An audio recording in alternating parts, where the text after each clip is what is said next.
Trumpism is McCarthyism with a Twitter account. I lay all of this out to underscore how close we were all to seeing the fall of American democracy. And we will make America great again.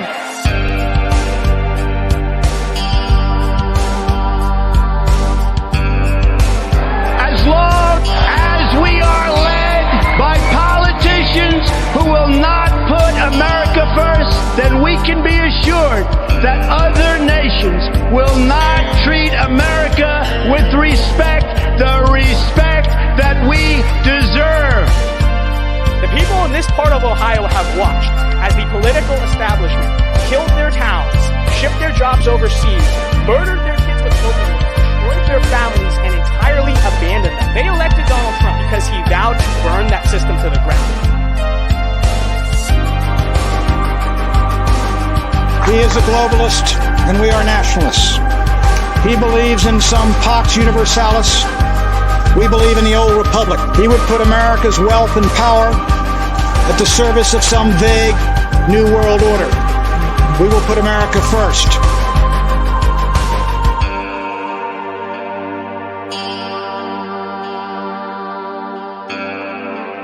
We will not be tyrannized. We will not be demeaned, and we will not be intimidated by bad, evil people. We fear God and God alone, and that's why they're so scared of politically engaged Christians. The fastest growing religious group in the country is the non-religious. That progress is heartening, but the religious pushback is fierce, and the forces of Christian nationalism are well organized. It's about attacking Christianity, because Christianity stands in their way. There really is no return in this country without the return of the faith that made it all possible. If the left seeks to tear down the foundations of American civilization, then it's incumbent on conservative to conserve the foundations of our civilization. And that means that we must conserve the moral influence that Christianity historically has had on our politics. There is a religious war going on in this country. It is a cultural war, for this war is for the soul of America.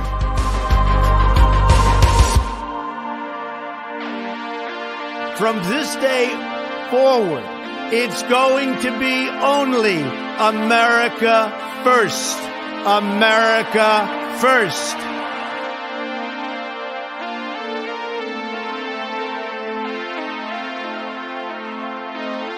My friends, we must take back our cities and take back our culture and take back our country. God bless you and God bless America.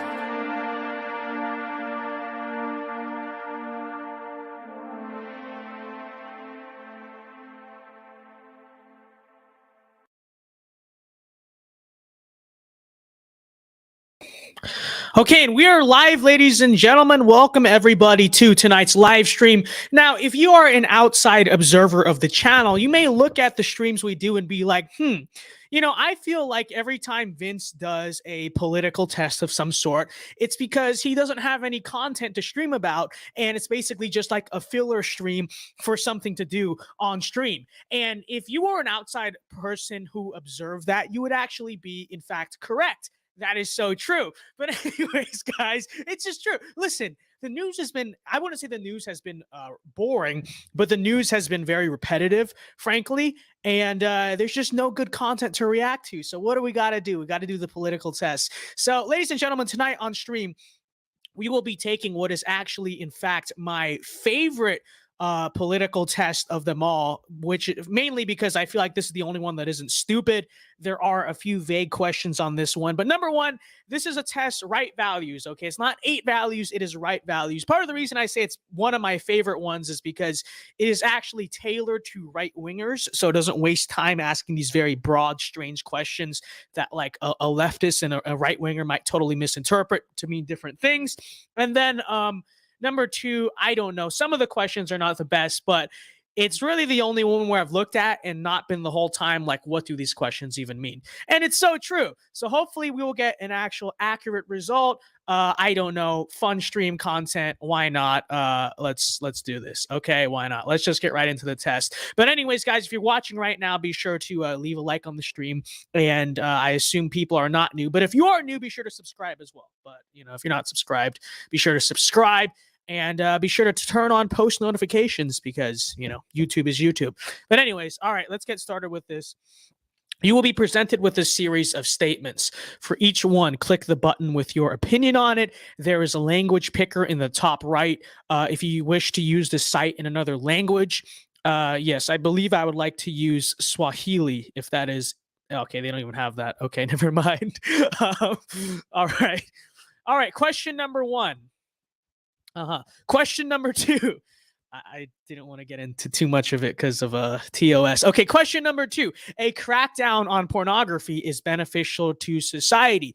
Well, I definitely strongly agree with that. I think in many ways, everyone already knows this, so I don't want to get too much into all the takes here, but I think porn is the number one thing that is essentially destroying young men, not just in the sense that they're driven by sex, etc., degrading the culture, but even the kind of hormonal and I think psychological things it's doing to the minds and the brain chemistry of a lot of young men, you could argue really is impacting like a lot of their other failures in society and life. It's obviously the just mass sexualization of society, huge problem, as we know.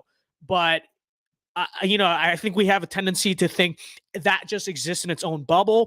Oh, sexuality is causing more sexuality. That's true.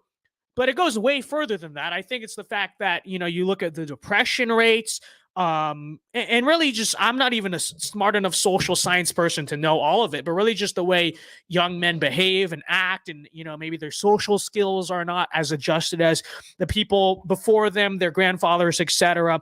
And just everything. I think it's because when it fundamentally changes your brain chemistry, you're not just talking about, being addicted to one thing. It's way more all-encompassing than that. But obviously, strongly agree. We need to crack down on pornography. It's not free speech. It's not protected by the First Amendment. It's obscenity. So I think, but it's free speech, free expression thing is a cope. I think that the standards the Supreme Court have actually set in the past could fully constitute that being obscenity, and obscenity, as we know, is not protected by the First Amendment. That's a Supreme Court ruling out of like the 50s, 60s era. So obviously strongly agree. It needs to be illegal. We need to make internet pornography illegal for sure. And people say, oh, that's not realistic. Well, what do you want me to do? That's what I believe. That's what I like to see. And I think as we get closer to that, at the very least, we need actual age verification on these sites, obviously. But even so, I mean, it's a problem for older people too. But, the fact that the average boy gets exposed to internet porn at 11 years old, clearly something is broken in that system. And it is actually worse for your brain when you're younger, right? I know it's a cope to say, oh, but children or whatever, but it is actually worse for your brain. You actually get more easily hooked on it, addicted to it when your brain is more malleable. So that's a non-starter, but I think it should ultimately be illegal. Okay, question number 3. The use of marijuana is immoral and should be criminalized. Strongly agree. So true. I'm not really an expert on CBD or weed or any of that stuff. If I'm going to be honest, I have not done the research. I have not extensively looked into marijuana and its side effects and whatnot. All I know is one fundamental factor. All the libtards use it. Okay. What is marijuana most fundamentally? You look at its iconic kind of status throughout American history. It is the drug fundamentally of liberalism. It is the drug that was the driving factor behind like all of those 1960s liberal movements, the Vietnam War movement, sexual liberation, Woodstock, all of that stuff. And I just look at that alone. Okay, I'm gonna be honest, I look at that alone, and for me, that's enough. For me, that's enough to say, because this is such a driving icon behind the factors, the forces, and the people who are destroying the country and have destroyed the country, I don't think I need to know everything about it to say we should make it illegal just for that purpose alone, if I'm going to be completely honest with you. Okay. So, strongly agree. And, while I will say this, while I don't know all the most studies on marijuana and whatnot, I definitely can see what it does to people. It makes people just, docile and very stupid, etc. Can't say I'm a fan of. I mean, if you've ever interacted with a stoner, I think that's the number one case for making it illegal. I mean, they're just insufferable people. And that's funny. They always say it's not addictive, right? They always say, bro, I can quit at any time, but it's like, okay, where's the quitting? That's the thing. It's funny. I know this is like a famous saying, but it's like alcoholics, at least most of them know they have a problem.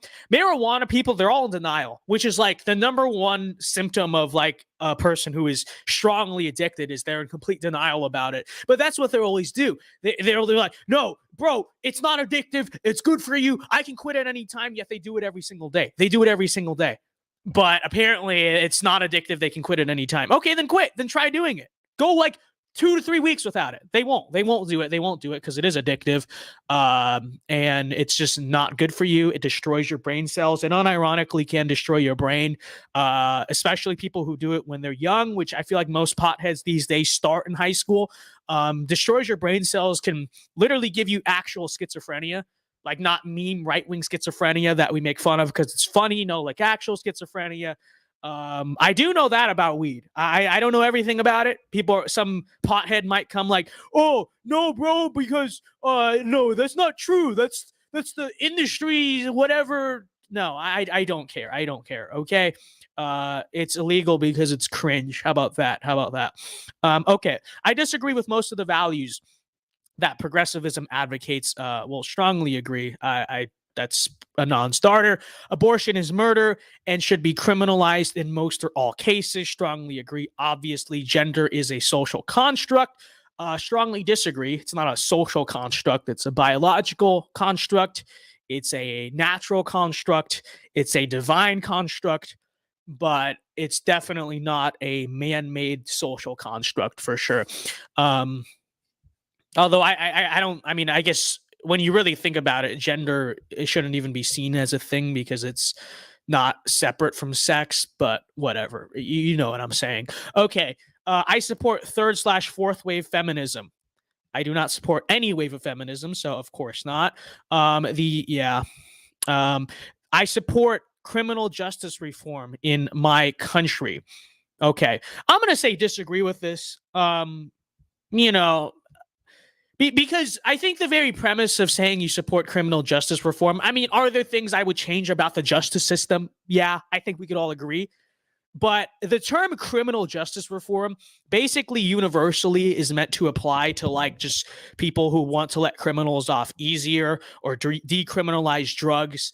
I mean, is there any instance in which people use the term criminal justice reform to implicate being tougher on crime, which is something I would do, or implicate any kind of like right-wing solution to the No, it's always meant to apply to laxating sentences, laxating charges, decreasing security in prisons, whatever. And so I would say I disagree. I mean, there are reforms that need to be made to the criminal justice system, but like I said, I don't think that's ever used in a context that would be what I'm talking about. So I'm going to say I disagree. The freer the markets, the freer the people. I think this tends to be just as true as it is untrue, depending on the context of what you're talking about. Market economies in some ways help people and in some ways hurt people. And that's why I support a market economy with like reasonable conservative restrictions, if that makes sense. So I'm about neutral on that. Right? I think it's sometimes true, sometimes not true. Right? It's true when a ordinary person gets to live the American dream, start a small business, raise a family. That's a benefit of the free market. When they are not able to do those things because the free market has outsourced their labor or imported like replacements for their labor, then the free market is not making you more free. And it's definitely not like better for people.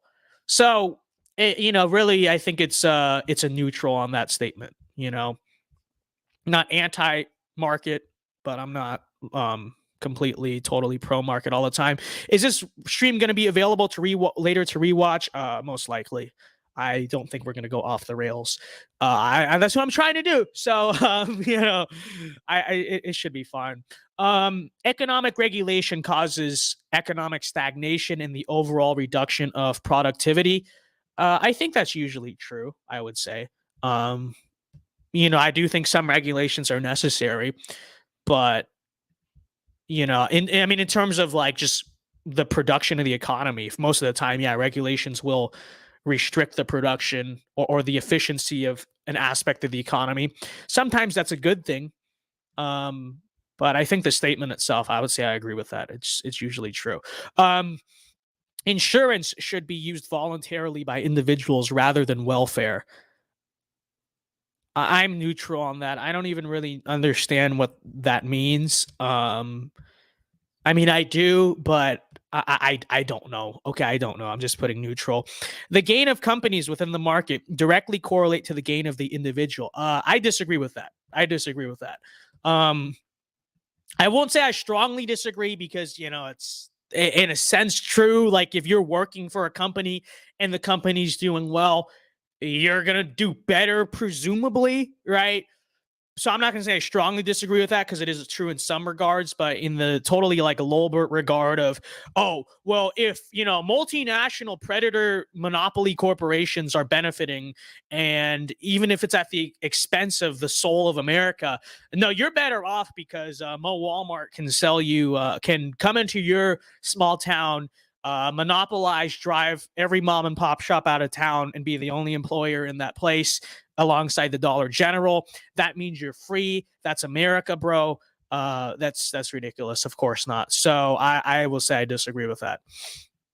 But I don't strongly disagree because there's like a functional sense in which that's true. But I know what's being asked. So Shadow Master, I'm gonna pause periodically for chats, okay, guys. Shadow Master says at Vince Dow, if you think America's conservatives have a problem, you should see Canada's conservatives. They basically don't do anything other than being liberal light. Just look at Aaron O'Toole. Yeah.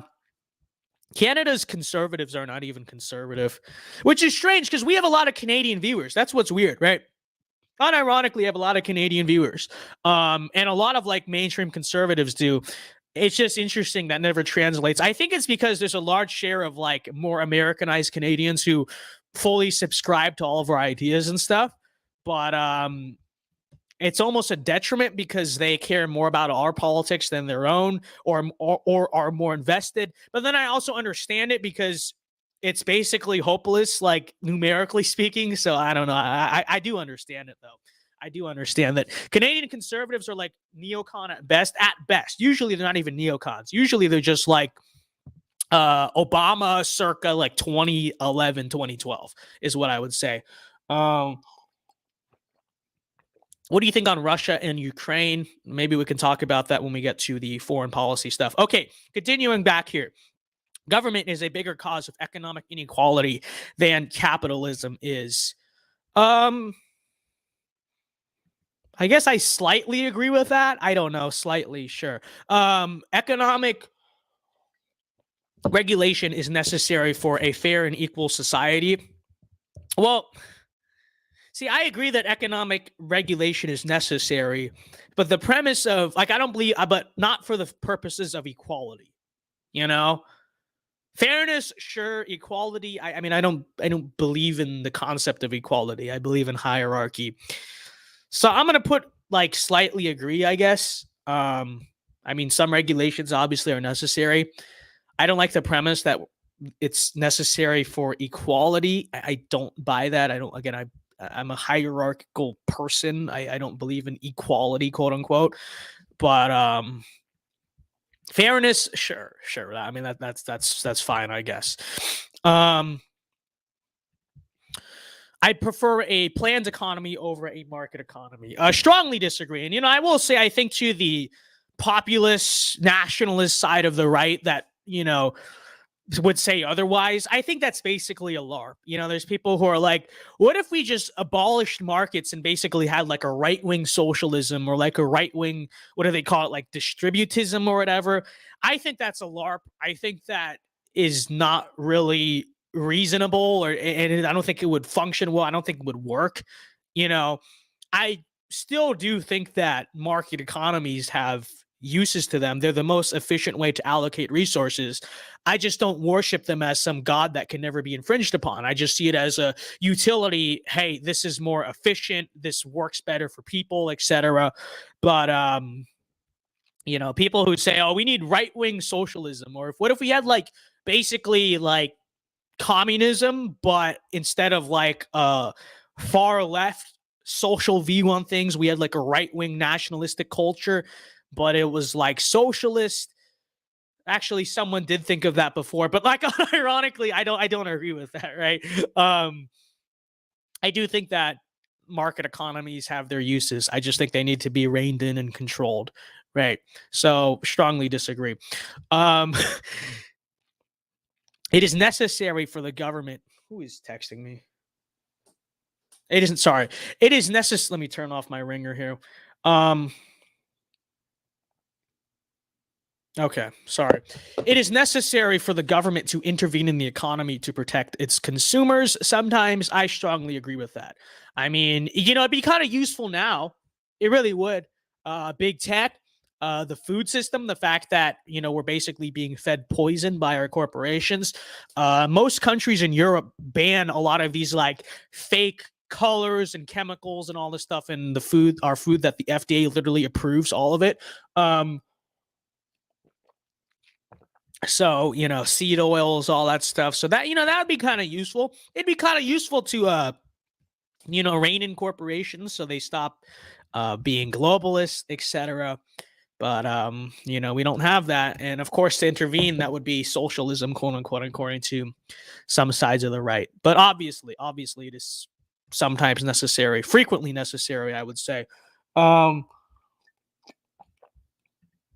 Okay, we need to have more welfare compared to what we have currently. I strongly disagree with that. We need to have less welfare. The welfare state is just bloated and just very wasteful, and frankly goes to a lot of like profligates in society that should be working and should be contributing, and instead they're not and leeching off of it. And I think it, in many ways, the welfare state as it's constructed de-incentivizes like good, responsible, civically responsible behavior. And so we absolutely need to have less welfare.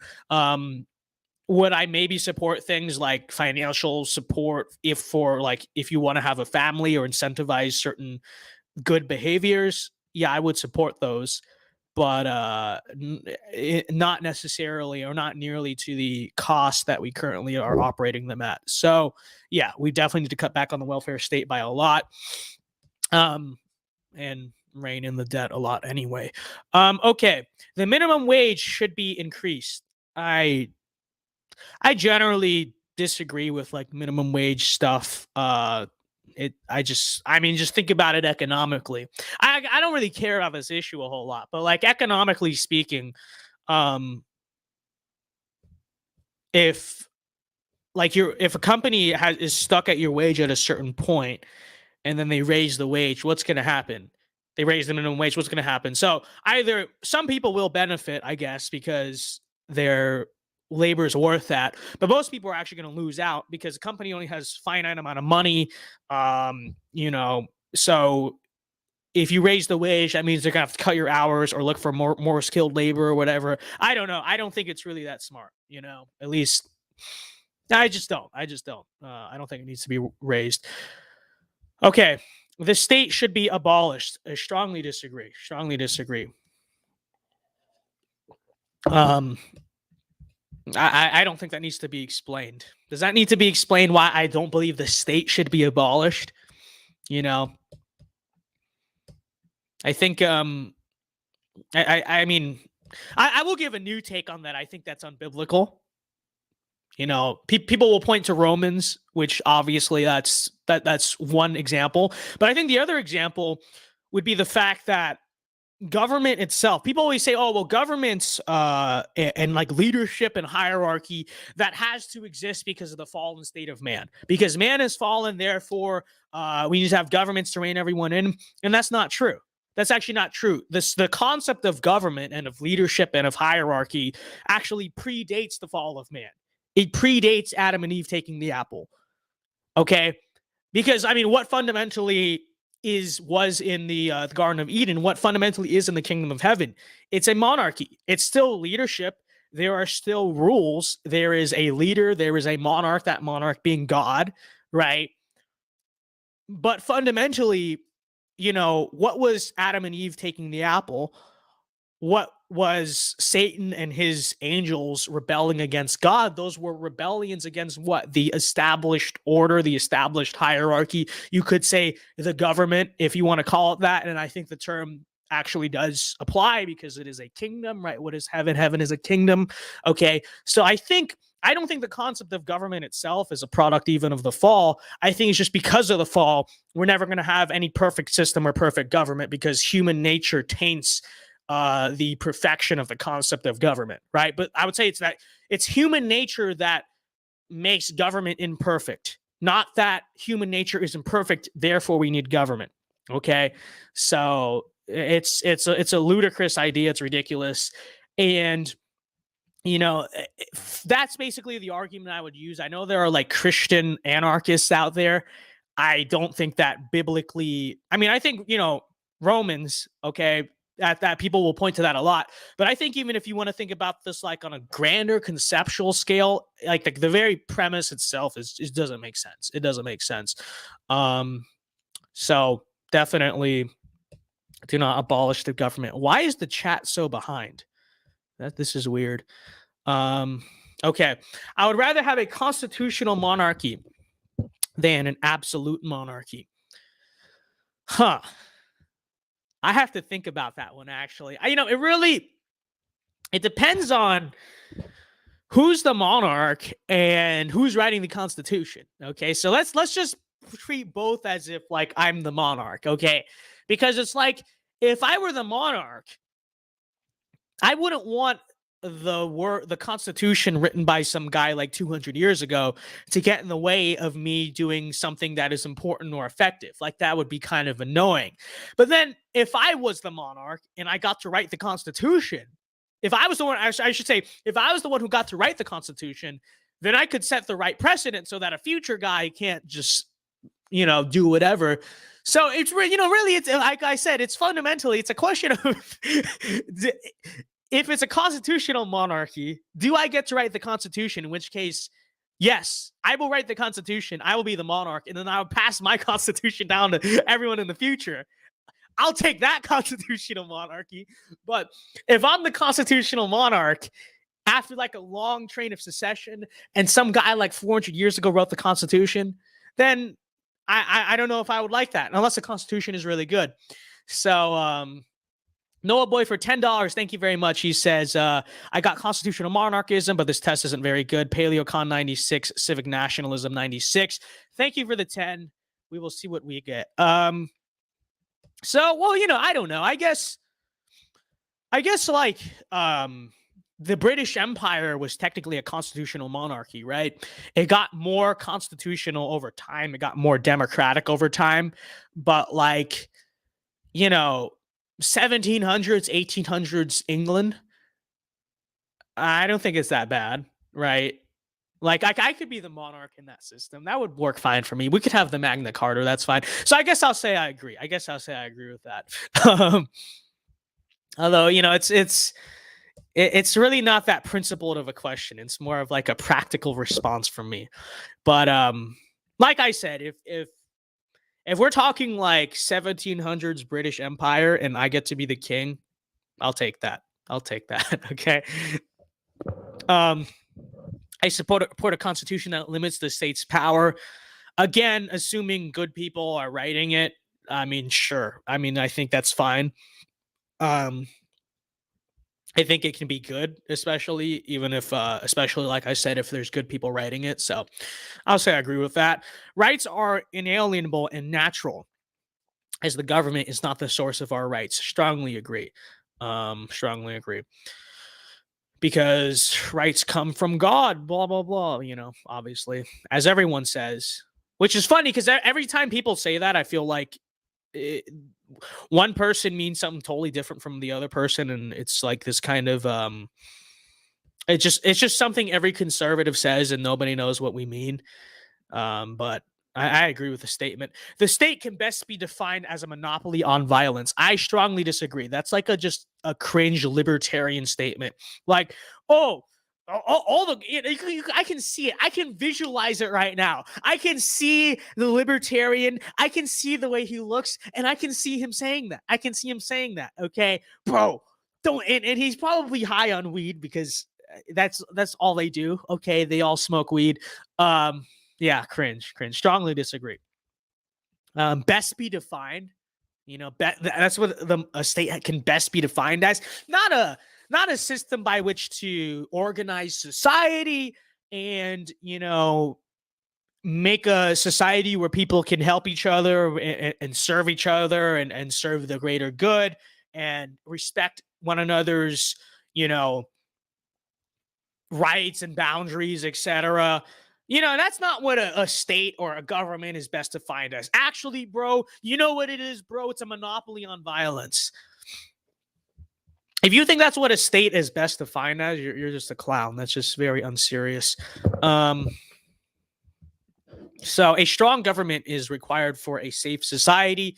Strongly agree.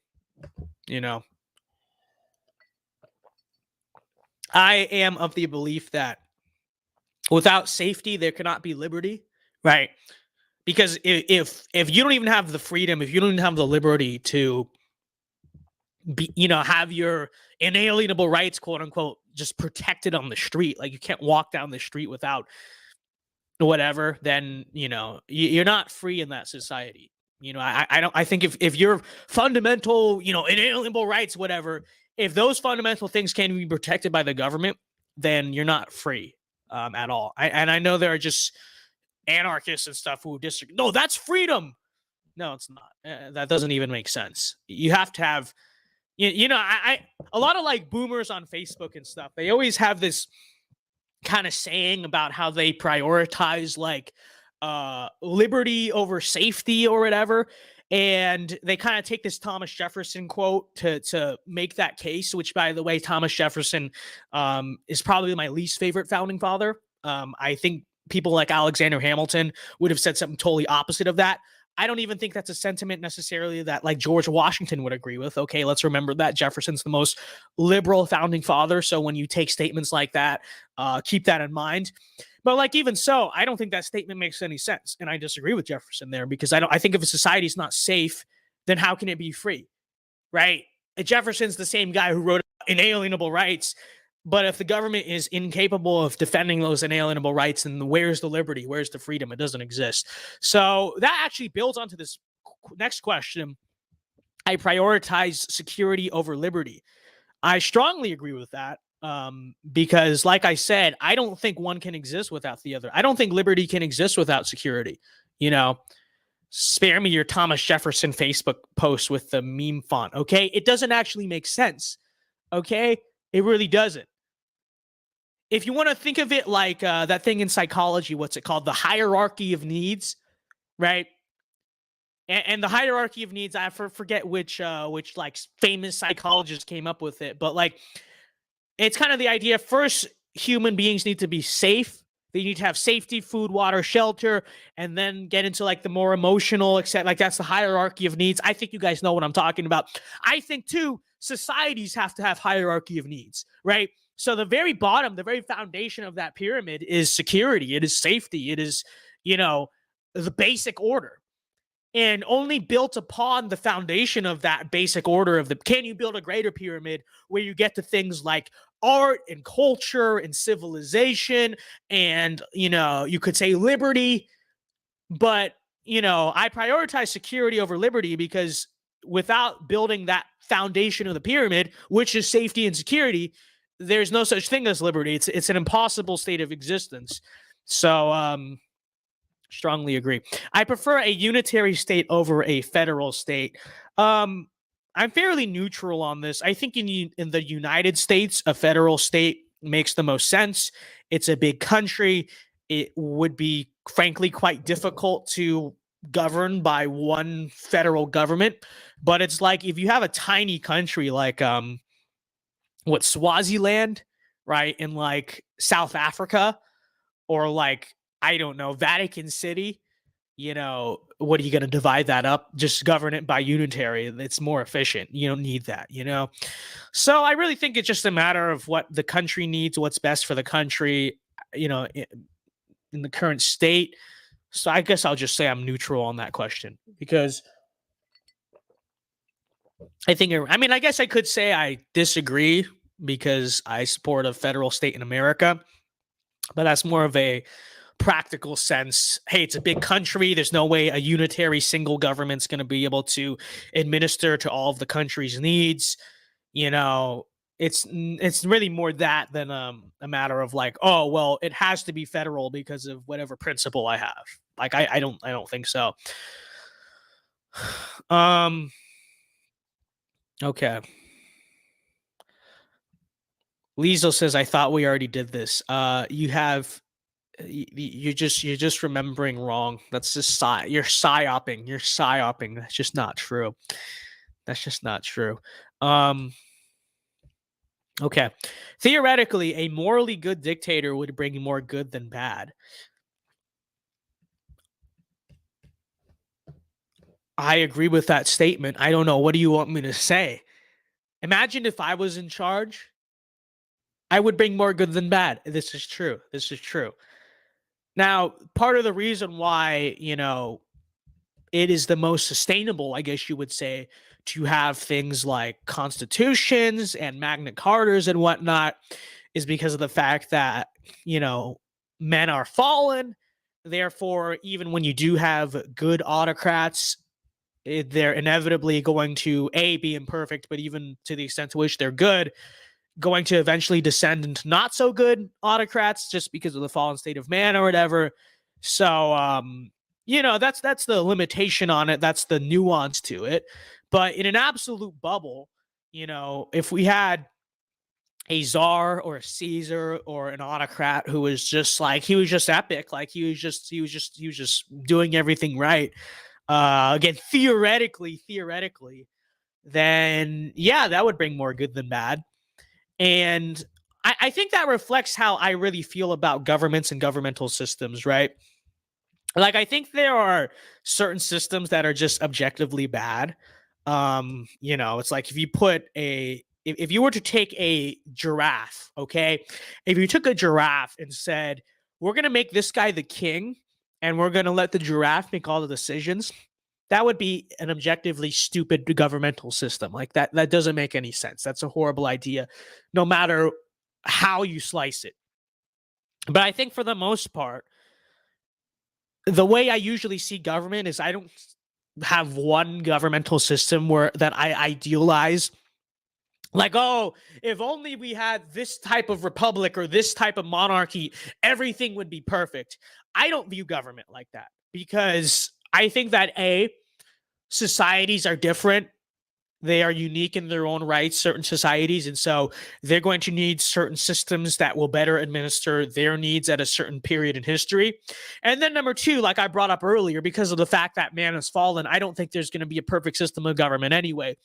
And so really the way I see government is more so like, it's not necessarily about the system so much as the virtue of the leaders and the virtue of the people running and controlling and producing the fruits of that system that I really judge, right? That I would really look at and I'm like, okay, this is how we prove that things are going well, they're going good or bad for a country, right?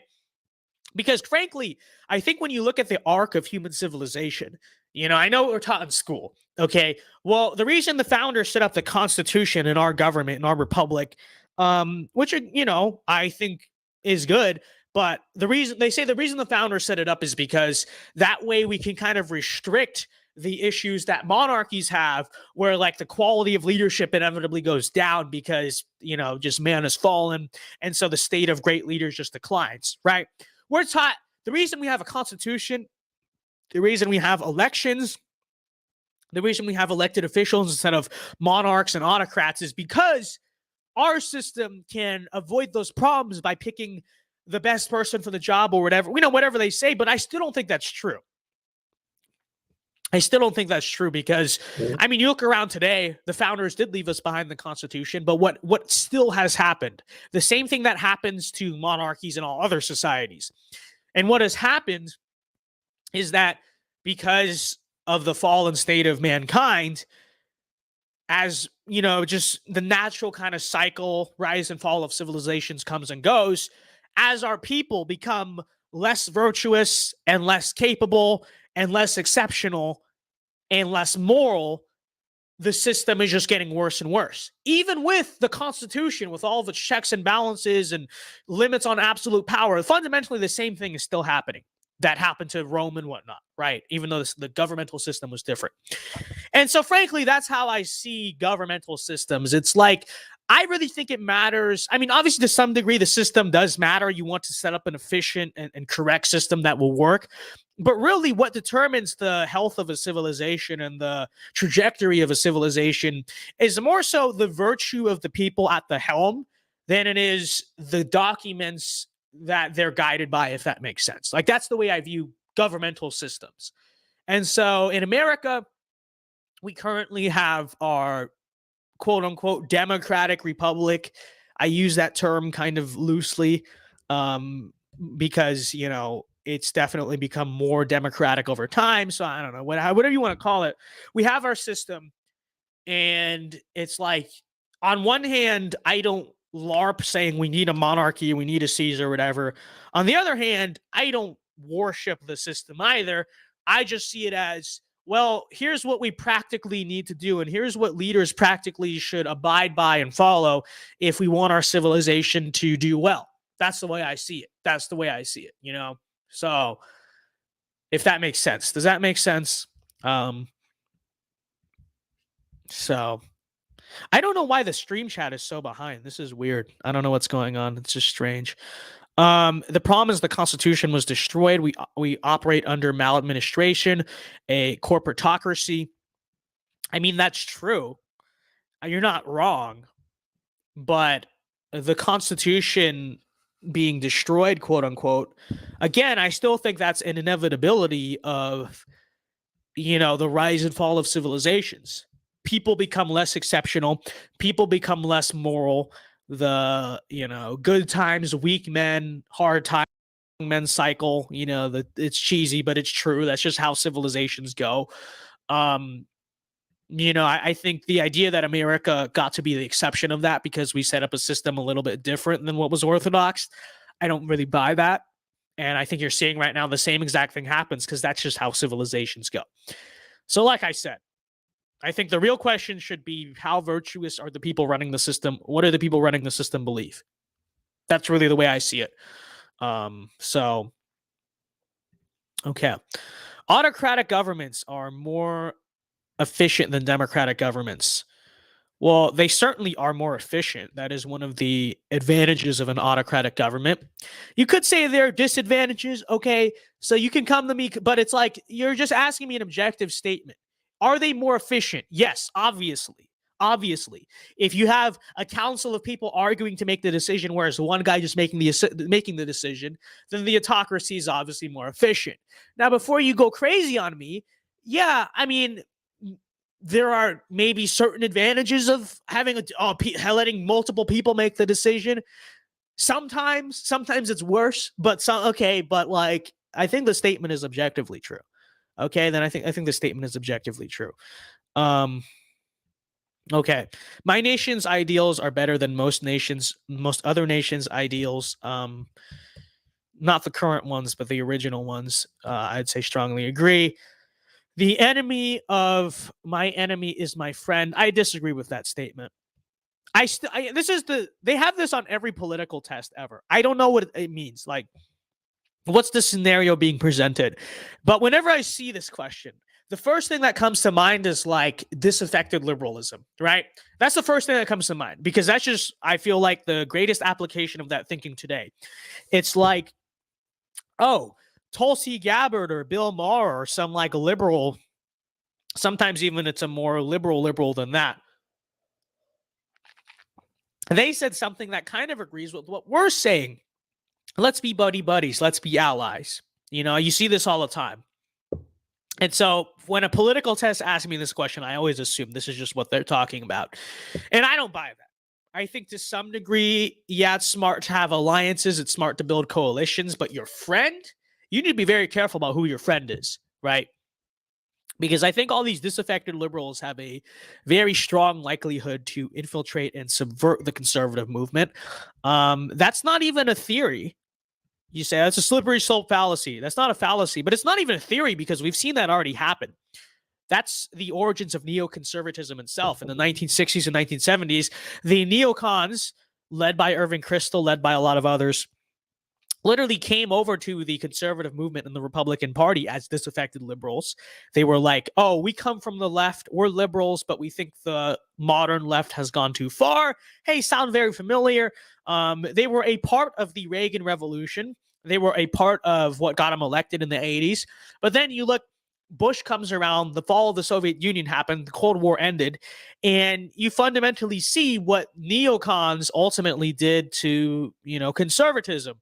Again, where do they come from? Disaffected liberals. The enemy of my enemy is my friend. That's you talk about neoconservatism. I can't stand neocons. George Bush. Where do you think that comes from? From that exact thinking, from the exact thinking that because they are against our enemies, therefore they are our friends. It's not true. It's not true. Noah Boyd for $10. Thank you very much. He says, we need to go back and compare your answers from last time and see what's changed. Hey, listen, Noah, first of all, we're going to forget that I ever took the test on a different stream because we needed content tonight. This is the truth. And secondly, from what I remember last time, I basically just speed ran this test. Okay. Now I'm going in detail. We're talking about it extensively. I don't think it's the same thing. Okay. So,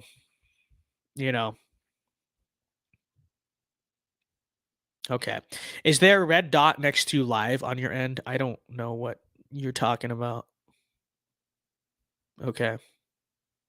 I don't know. Is the stream doing okay? Is the stream functioning? I sure hope so. Is there a red dot next to live on your end? It looks fine to me. It looks fine to me. Yes, we will put the giraffe in charge. The giraffe is like Joe Brandon, but not Joe Brandon. He's actually based instead. Okay, the live seems to be behind. It seems to be behind for everyone. I don't know what's going on. But if it's working, it's working. If it's working, then it's fine. Foreign intervention. But what I will say, though, what I will say is because of that, if you guys have questions or whatever, send them in advance, I guess. I don't know. How would you even do that? That was a stupid comment. Don't listen to me. Okay. Foreign intervention is sometimes necessary. Neutral. The statement is true. I think the statement is true, but its implementation as modernly understood is not true. So I would put neutral. Because if you're asking me in an objective sense, yes. But if I hear someone say that today, I assume that they're bad. They're a bad guy. So, it's neutral in my opinion.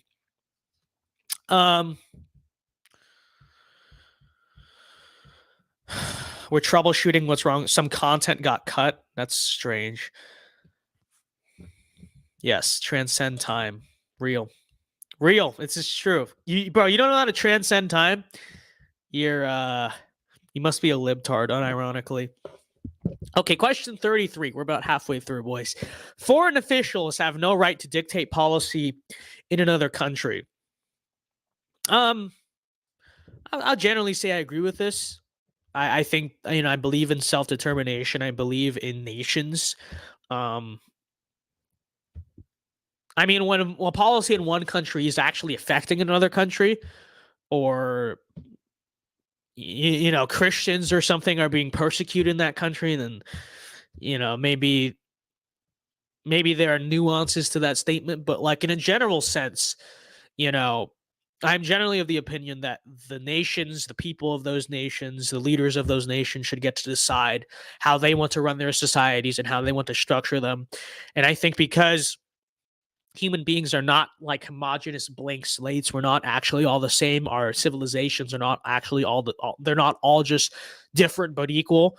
And then I that's why I subscribe to the concept of self-determination, that the people of nations should decide their own destiny, and they're the people to best decide those things, you know. And I think this was a debate that came up a lot during the Afghanistan thing, which was like, oh, the Taliban, they're so horrible, whatever. Can you believe that Afghanistan has rejected our democracy we left behind? And it's like, not really, because Afghanistan is not America. The Afghan people are not Americans. Sorry, Joe Brandon. Sorry, George Bush. But that's a different country on a different land with a different people. And fundamentally, they need to be governed, quite frankly, in my opinion, by a much different system than what we're governed by or whatever, And I think if you just have a realistic sense and understanding of human beings, that's quite obvious. But if you're a globalist idealist, who just believes in some great American crusade for democracy, whether that's a neoliberal or a leftist or a neoconservative, right? I think they frame it. Maybe there's some aspects that are different. Fundamentally, they believe, though, in mostly the same thing. I think you just have to be that special kind of idiot, I will say, to believe that. I think that, it's any just real observation of the world will totally rebuke that, But this is the fundamental premise of most like modernist ideologies, which are all on the left, even neoconservatism. But I will say in the modern paradigm on both the right and the left, which is basically this concept of like, reject what you see with your own eyes, reject what you can just obviously observe in the natural world. Hey, people are different, nations are different. Reject all of those and just subscribe yourself to the abstract political theories and philosophies of a bunch of books and a bunch of nerdy writers who, never left their basement in about 10 years. Okay. I mean, that's fundamentally the premise of neoconservatism, neoliberalism, socialism, Marxism, like just everything we don't like. Okay, that's just fundamentally the source. The premise of all of them is the same. Reject what you can naturally observe about the world and listen to the moralistic philosophies of a bunch of losers and nerds. That's really what's behind it. Okay. It's very true. My country's border should be expanded. Strongly disagree. To where? Manifest Destiny is done. Where would we expand to? Frankly, I don't want to have to deal with everyone else's problems. People are always like, "Oh, wouldn't it be so based if the U.S. invaded Mexico?" No. Why would that be based? You want to have to like deal with that? You want to have to deal with the cartels and the, a country of people that doesn't even speak the same language as you. Like, why would you want to deal with that? Even like Canada, I don't want to deal with a bunch of Canadians. Like, who would want to do that? No, we don't need to expand our borders. Manifest Destiny is done. We got from ocean to ocean, sea to shining sea. Now we build. Now we build upwards. So Alberta, okay, I'm fine annexing Alberta. Okay, I'll take that. We should avoid conflict when possible. I mean, I agree with that. I mean, I don't think we should be such cowards about it that like we never will take a stand on principle. And this is something I believe both in governments and in just personal life, professional life. I think that I think there are times where we need to take a stand, but I think generally I believe in like mostly like a self-defense principle that, if push comes to shove, you don't back down, but you don't go around looking for a fight or whatever. And in a governmental sense, especially, but also in a personal sense, I think that pointless fighting, endless warfare, all it does is weaken. It drains your resources, it drains your blood, it weakens you, it wastes your time. Endless wars have been the downfall of a lot of great civilizations. Rome, Britain, hint, maybe another one you're seeing today. I don't know. So I do think that you should be wise and try to avoid conflict, but I don't think you should avoid conflict to the extent to which, you just you just take a stand for nothing and you let yourself get bullied around. I have basically the stance on this as the same stance as Joshua Graham. Okay, as Joshua Graham from Fallout New Vegas, I stand with him truly. You don't come picking a fight, but you defend your land. You don't flee like a little coward. Like a little wimp. That's my stance. I have a Joshua Graham foreign policy. Political unions like the EU generally do more harm than good. Strongly agree. I support isolationism. Yes, I do. I support a non-interventionist foreign policy. Yes. My country spends too much money on the military. I'm going to say I slightly agree just because of the military-industrial complex, the waste, the crookedness. It's not even like waste. It's just how crooked a lot of it is. And the fact that a lot of it's, connected to the wars we fight and all that.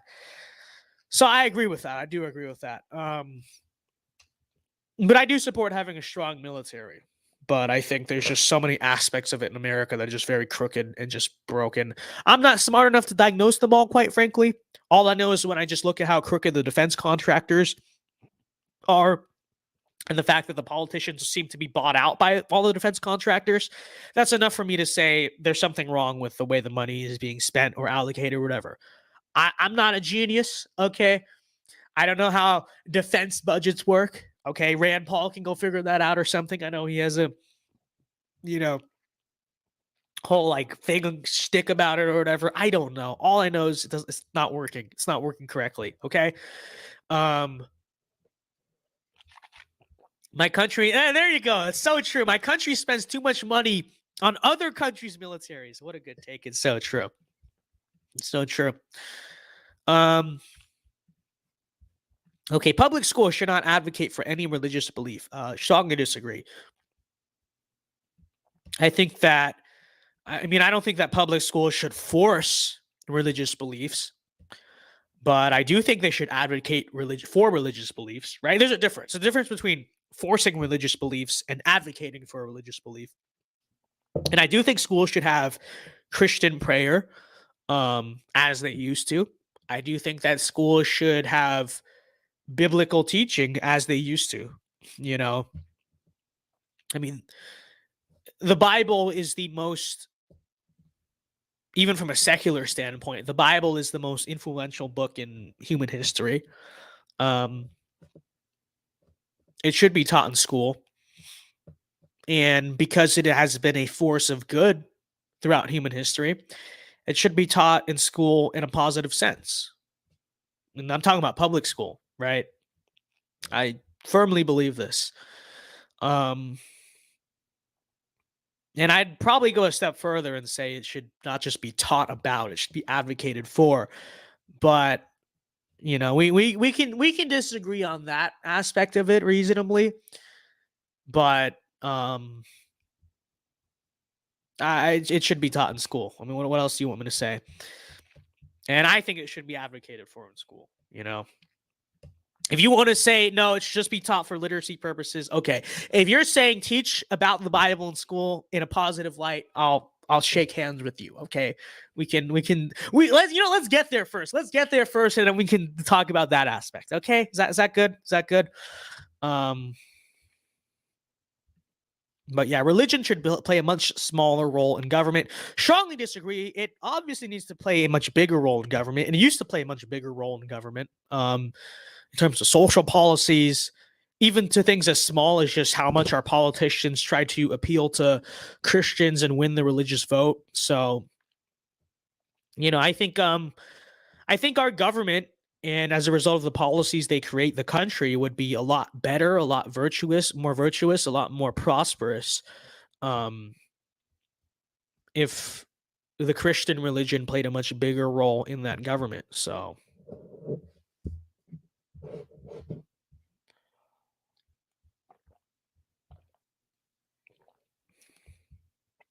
okay. All right, next question. Churches should be taxed the same way how most other organizations are taxed. People who think this, they don't understand how nonprofits work, okay? Most other organizations, nonprofits are tax exempt. So what are some nonprofits? I don't know, Cars for Kids. I wouldn't even call that a nonprofit, but legally speaking, it is a nonprofit, tax exempt, because they do charity technically. A lot of even right-wing groups and churches do a much greater charity than any of them, and than any secular nonprofit. Okay, they're the most important nonprofit institution in the country. So anyone who thinks churches should be taxed, I mean, that's ridiculous. And how do they operate, by the way? They operate on a nonprofit basis. You know, that's the thing, is like, oh, but people, there's, I mean, I know they all just don't, they just want to persecute Christians. I mean, that's fundamentally the argument behind taxing religious institutions. That's all that it is. But think about this for a second logically.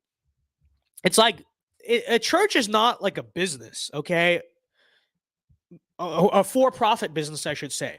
Because how do most businesses make their money? They charge you, it's like a market transaction, right? A generic one, I should say.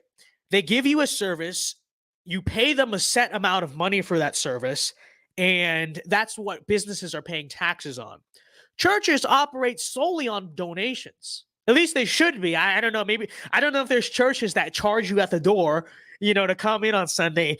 I'm pretty sure none of them do that. And and the ones that do, those are not real churches, right? So they operate off of donations, off of offerings, off of whatnot. It's not a for-profit business. So anyone who makes the case, there's no there's no logical case for taxing churches on an institutional political level. It doesn't make any sense because they're nonprofits in the same way other nonprofits are nonprofits. All that people who say tax the church, all that comes from is that they hate Christianity. Okay. And not just that they hate Christianity, the fact that they want to persecute Christians and Christian institutions. That is the sole driving motive behind it. I've heard so many libtards try to pretend like that's not what they want. They just are like, well, why do they get to be tax exempt? That's so dishonest because there's tax exempt institutions in society. They're called nonprofits. I don't see you going around saying that we should tax the public schools or tax schools in general, even private schools or charter schools. Why don't they pay taxes? Because they operate off of a nonprofit donation basis, right? Maybe they get the donations from the government, but still, they're actually doing a service that really doesn't generate economic gain in its own little bubble. They have to rely on outside donation to function. Church is the same exact way, okay? So either you don't understand the tax code and just how taxes work and how nonprofits work, and even the ones that do, it really is that they want to go after churches. That's all that it is. And I despise when people, try to pretend like that's not what they're doing or want to do. So, maybe Kenneth Copeland or Joel Osteen charges you, but that's not how church is supposed to function. So I'd say strongly disagree. The church and state needs to be separated. Separated. Real. Look at this. This is wonderful.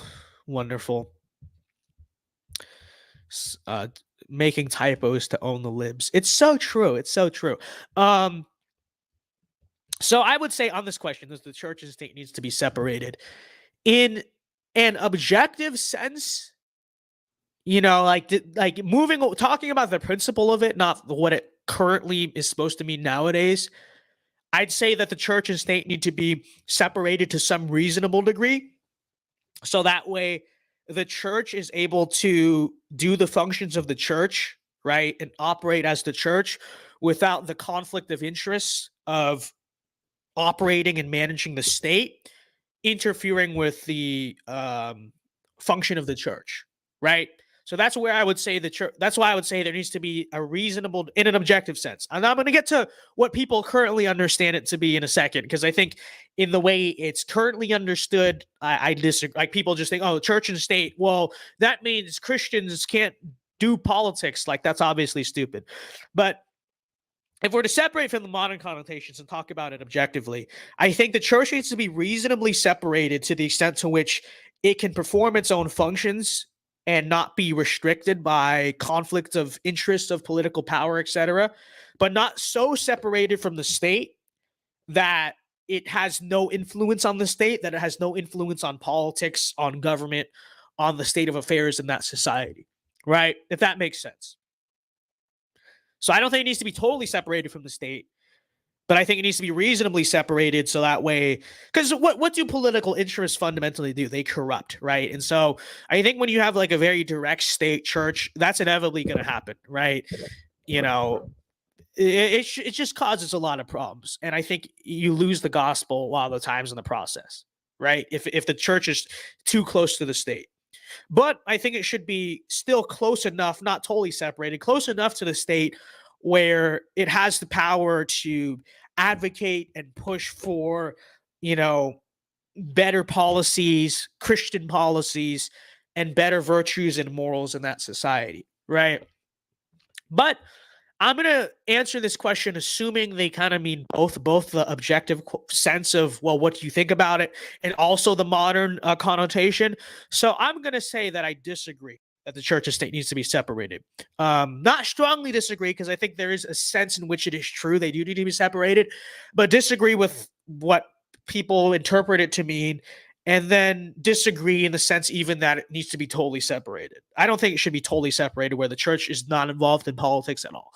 I think it should just be separated enough where they are still autonomous institutions, but the church should still have influence on the state, is what I think. That's the way I think about it. So, all theocracies are tyrannies. Strongly disagree. Strongly disagree. Obviously, you know, there should be one or more official religions in my country. In America, would this make sense? I think that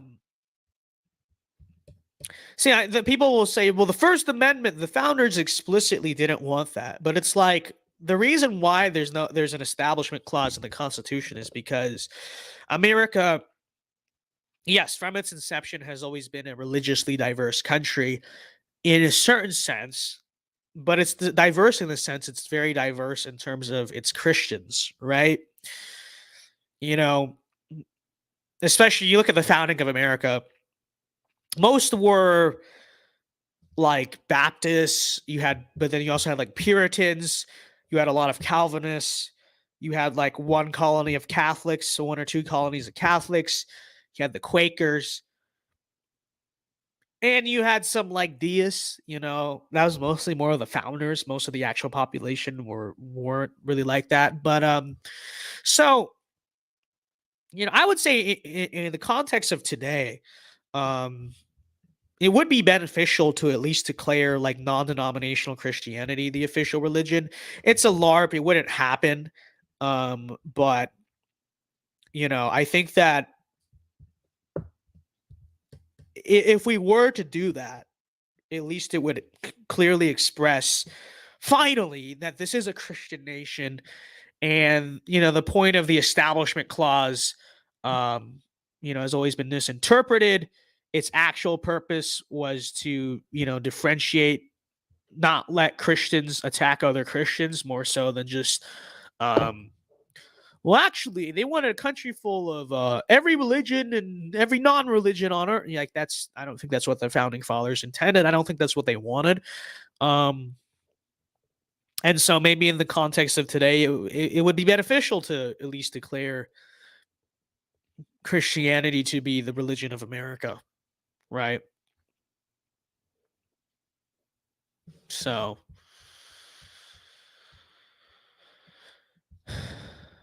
my religion should be spread as much as possible.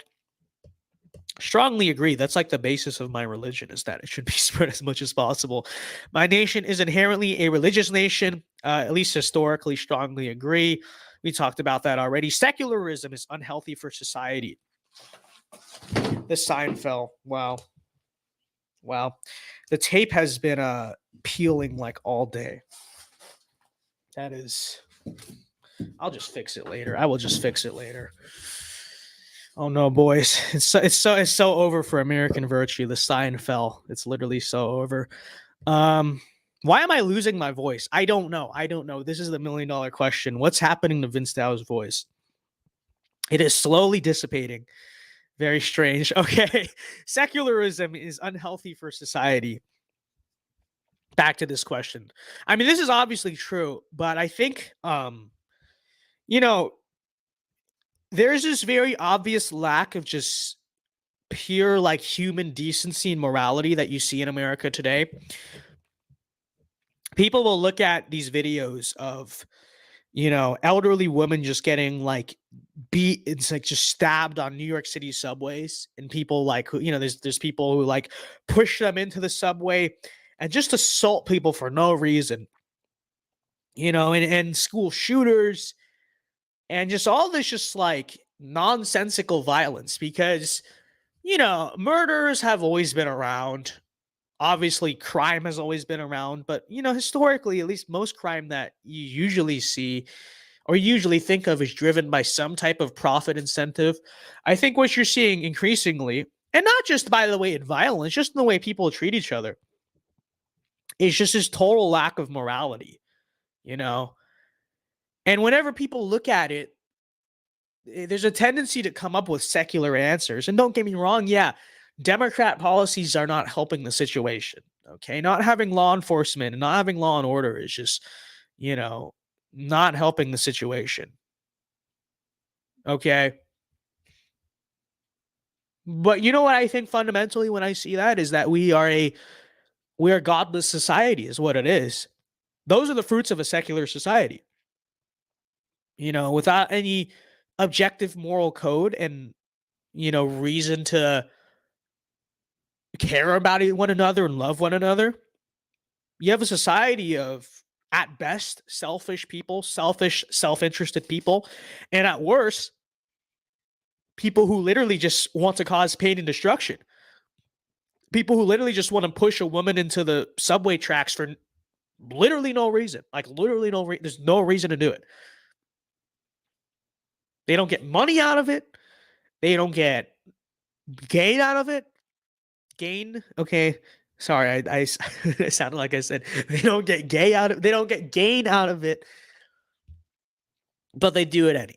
Right? They just do it for the sake of it. And so I think it is very unhealthy for a society. But not just in the sense of like, oh, that means abortion and gay marriage. I don't think that's all that it means.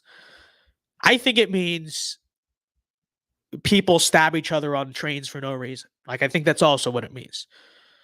I think it means historically high crime rates. I think it means you can't walk down a city street. Like, I think it means all of that too.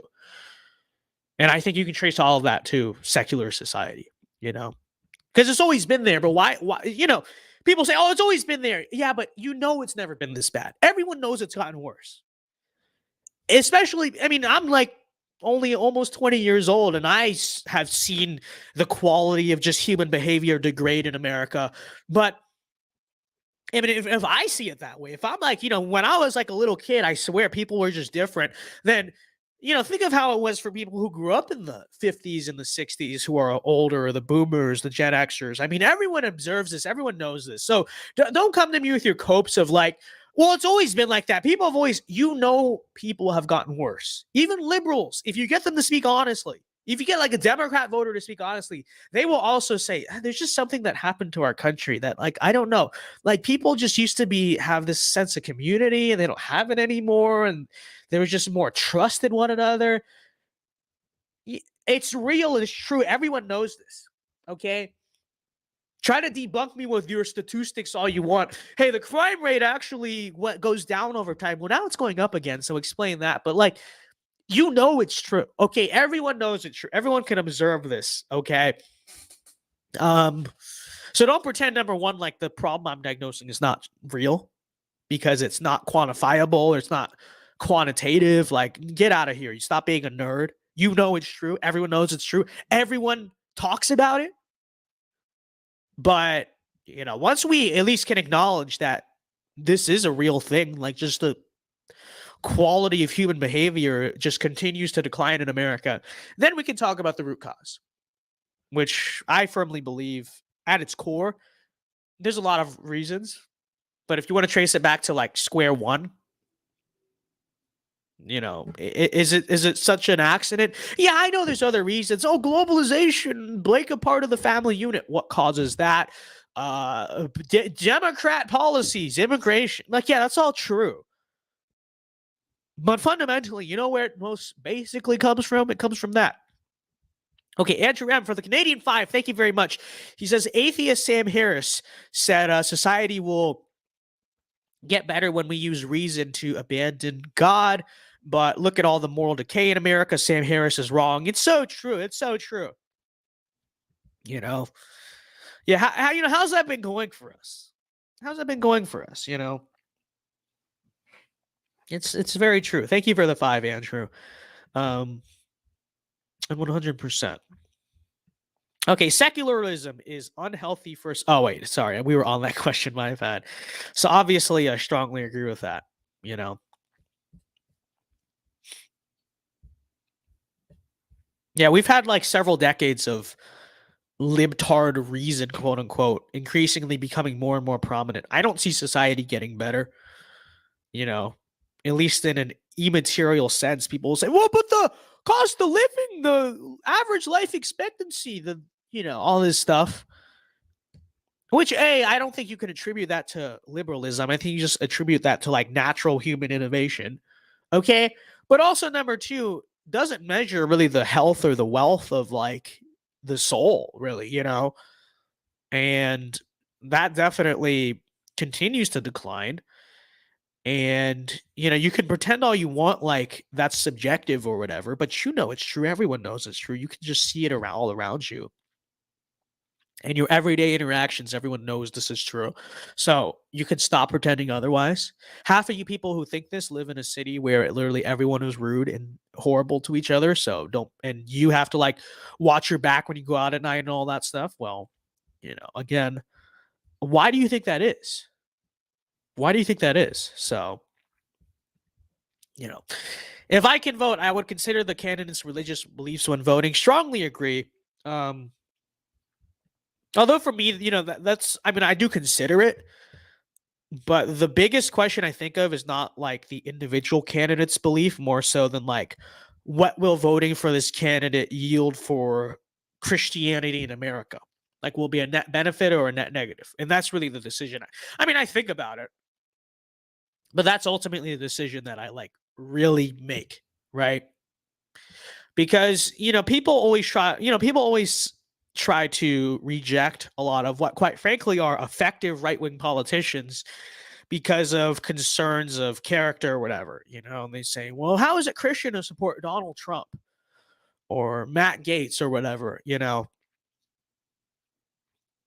But for me, I think, I mean, number one, it's like, this is a republic, okay? So you've handed me this system where like, I'm supposed to choose the leaders, okay? And so it's like, what choice am I supposed to make? Well, like I said, because I don't idealize the concept of a republic or democracy or whatever, I think, you know, you just have to understand, like, people are fallen, okay? Yes, in an ideal world, you'd have morally perfect leaders. There's no such thing, though, you know? And, I mean, quite frankly, we can do the character thing till the cows come home about virtually any politician, you know? all the way down to like this person said a cuss word once, should this be a role model, right? But I don't think that's how we're supposed to approach our political system like that. I think we need to just be practical about it and say, even if this leader is, maybe not the best personal example, what are they going to do for the gospel in America? And it's like Donald Trump. Okay, billionaire, playboy genius, multiple divorces, whatever. Curses a lot, kind of revenge minded, all the stuff we maybe personally are like, well, I don't think that's very Christian. Okay, I understand that. But at the same time, the whole concept of Christian nationalism, quite frankly, this sort of like renewed Christian conservative right that like wants to be effective and use power and is not just the weak libertarian evangelical right of like the 1980s. That all came out of Donald Trump and his influence. Okay. And as we can objectively say, he's the most pro-life president in modern history.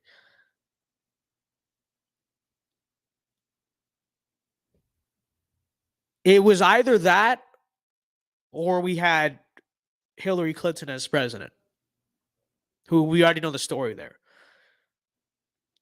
So what decision are we supposed to make?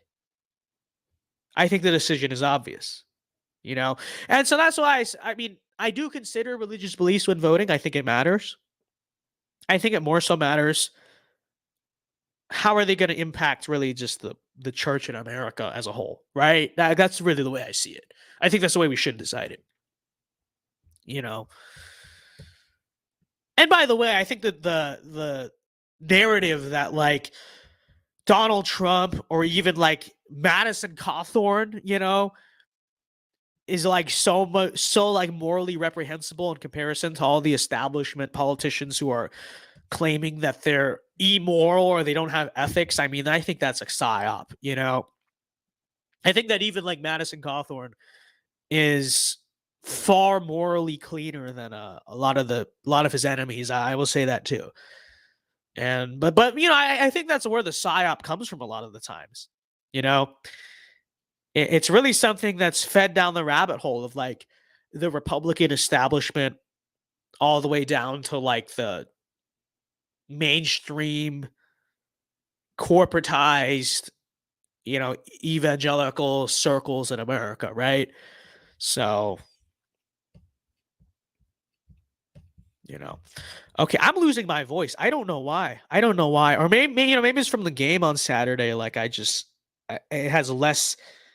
It just had less juice in it than usual. But do you guys hear it? Like I'm unironically losing my voice, but I don't know. Maybe the female viewers will suddenly find this more attractive because I don't know why they always women tend to like sickly voices. I don't know what it is, but it is real. It is real. I'm losing my voice. Female viewers are welcome because for some reason I don't know they seem to enjoy that. It's strange. Rapid technological advancement causes more harm than good. Strongly agree. Metaverse, prime example. I just don't know. It triggers their nurturing instinct. I don't know what it is. I don't know what it is about it. It's just that they just like it. It's very real. Life before the Industrial Revolution was much better. Yes and no. Like in a material sense, like yeah, people live longer. People aren't like dying of smallpox at like the age of 3. You know what I mean? And I think this person is spamming. Can you stop spamming, please? I'm putting you in timeout. Okay, anyways. As someone who wants people to have children, have families, I think it's a good thing that like the infant mortality rate goes down and stuff like that. But I think at the same time, especially like I said, when we focus on the e-material, especially, I think there's something to be said about the moral, maybe like you could say more moral simplicity of pre-industrial life. And I think in a lot of ways how people were able to en masse be closer to God because of it, right? Um, I don't think every aspect was better, obviously. Like I think there's nuance to it. Okay, that's the truth. But I'm gonna say I agree. I won't say I strongly agree because there are some. I mean, it's like there are some like first of all, you have everything material, but then it's also like it's a good thing that people make it out of childbirth and stuff. It's a good thing that there's less disease and whatnot. But you know, there's definitely something to be said about the lifestyle it's produced in a lot of ways too.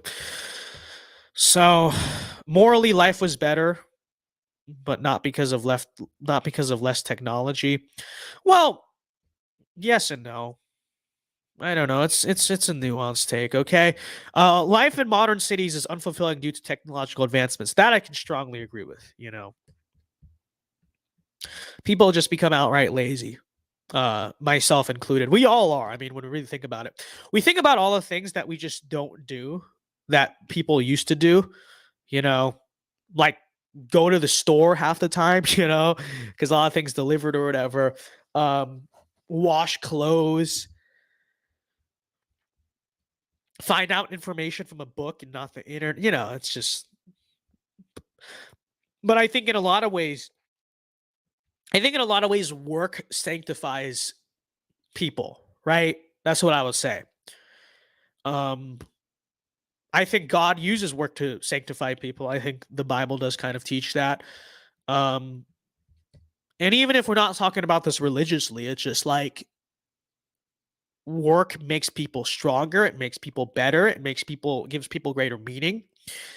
And quite frankly, like the way I see it, the less work that we do as people, don't get me wrong, it's comfortable or whatever. But I think the less work we do as people, the less good of people we, really can become. You see what I'm saying? So that's kind of the way I see that. The bots have arrived. Yeah, we're just gonna start blocking them, okay? I shouldn't even put them in timeout. If you spam random letters in chat, you're just gonna get blocked. This is the truth of the situation. Actually, I'm turning on subscribers only mode. So if you're gonna spam in chat like an idiot, at least you have to subscribe to the channel. I think that's a reasonable deal. Okay, I really do. If you're gonna spam lib nonsense in chat, then subscribe at least. Okay. Hold on, let me turn on subscribers only mode real quick. But anyways, next question.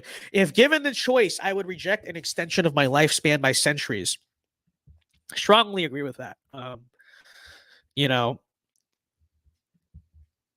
Hold on, let me turn on subscribers only mode. But strongly agree with that. I don't feel the need to live for several centuries. I mean, why? Because obviously I believe in a life that is eternal, beyond this earth.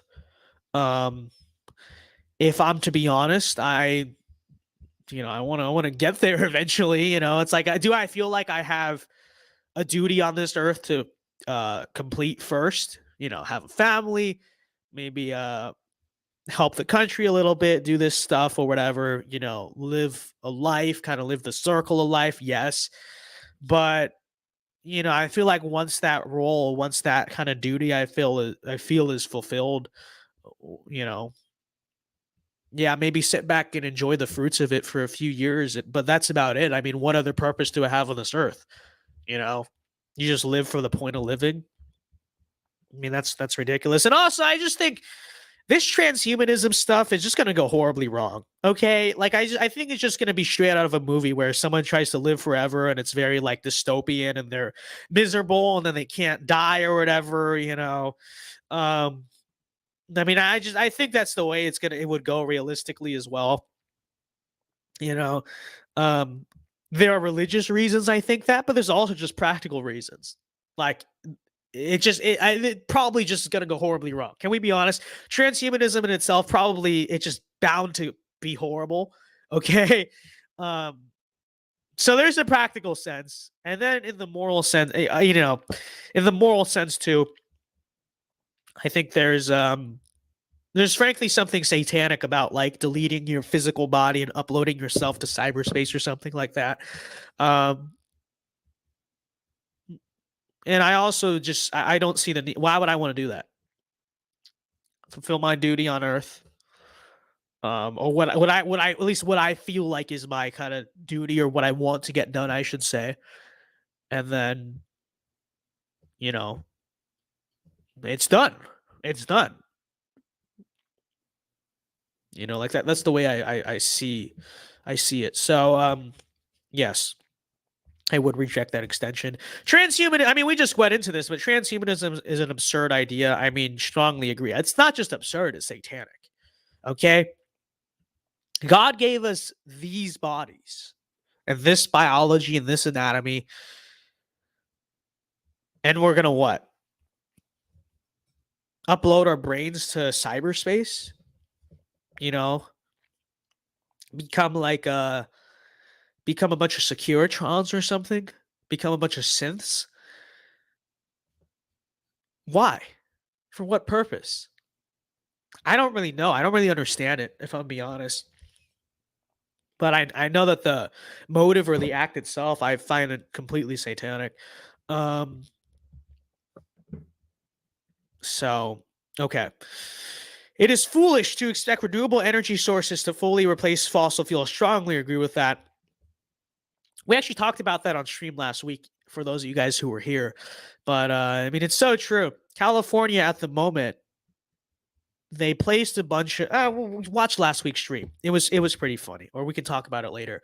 But everyone knows, of course not. We should accelerate our technological process. We've been talking about this a lot, obviously, but still strongly disagree. Promoting nuclear energy is more effective than implementing environmental regulations. Yes, because you still have energy. I don't believe we should make cause shortages to like, I don't know, help the hippies or something. Space colonization as an issue should be considered more seriously. Strongly disagree. I mean, like I said, this is kind of a religious view as well, but God gave us these bodies, hence why I oppose transhumanism. I also think God gave us this earth, hence why I oppose space colonization. Okay? So I'm going to say I strongly disagree with that. And also, that's another thing that I just feel like is going to go wrong, because it's just like human beings, they're going to find a way to make it be horrible. Same thing with transhumanism. It just seems dystopian. It really does. Like, oh, people are going to live on Mars and be uploaded to like cyberspace. Like it's just going to be a fail. We know this. Okay, currently people are too paranoid about AI. Strongly disagree. I don't think they're paranoid enough. Governments should be as concerned about illegal immigrants as they are concerned about ordinary citizens. Obviously, strongly disagree. That's ridiculous. Most, if not all, society should be a blend of different cultures. Strongly disagree. In fact, I would say most, if not all, societies should not be a blend of many different cultures.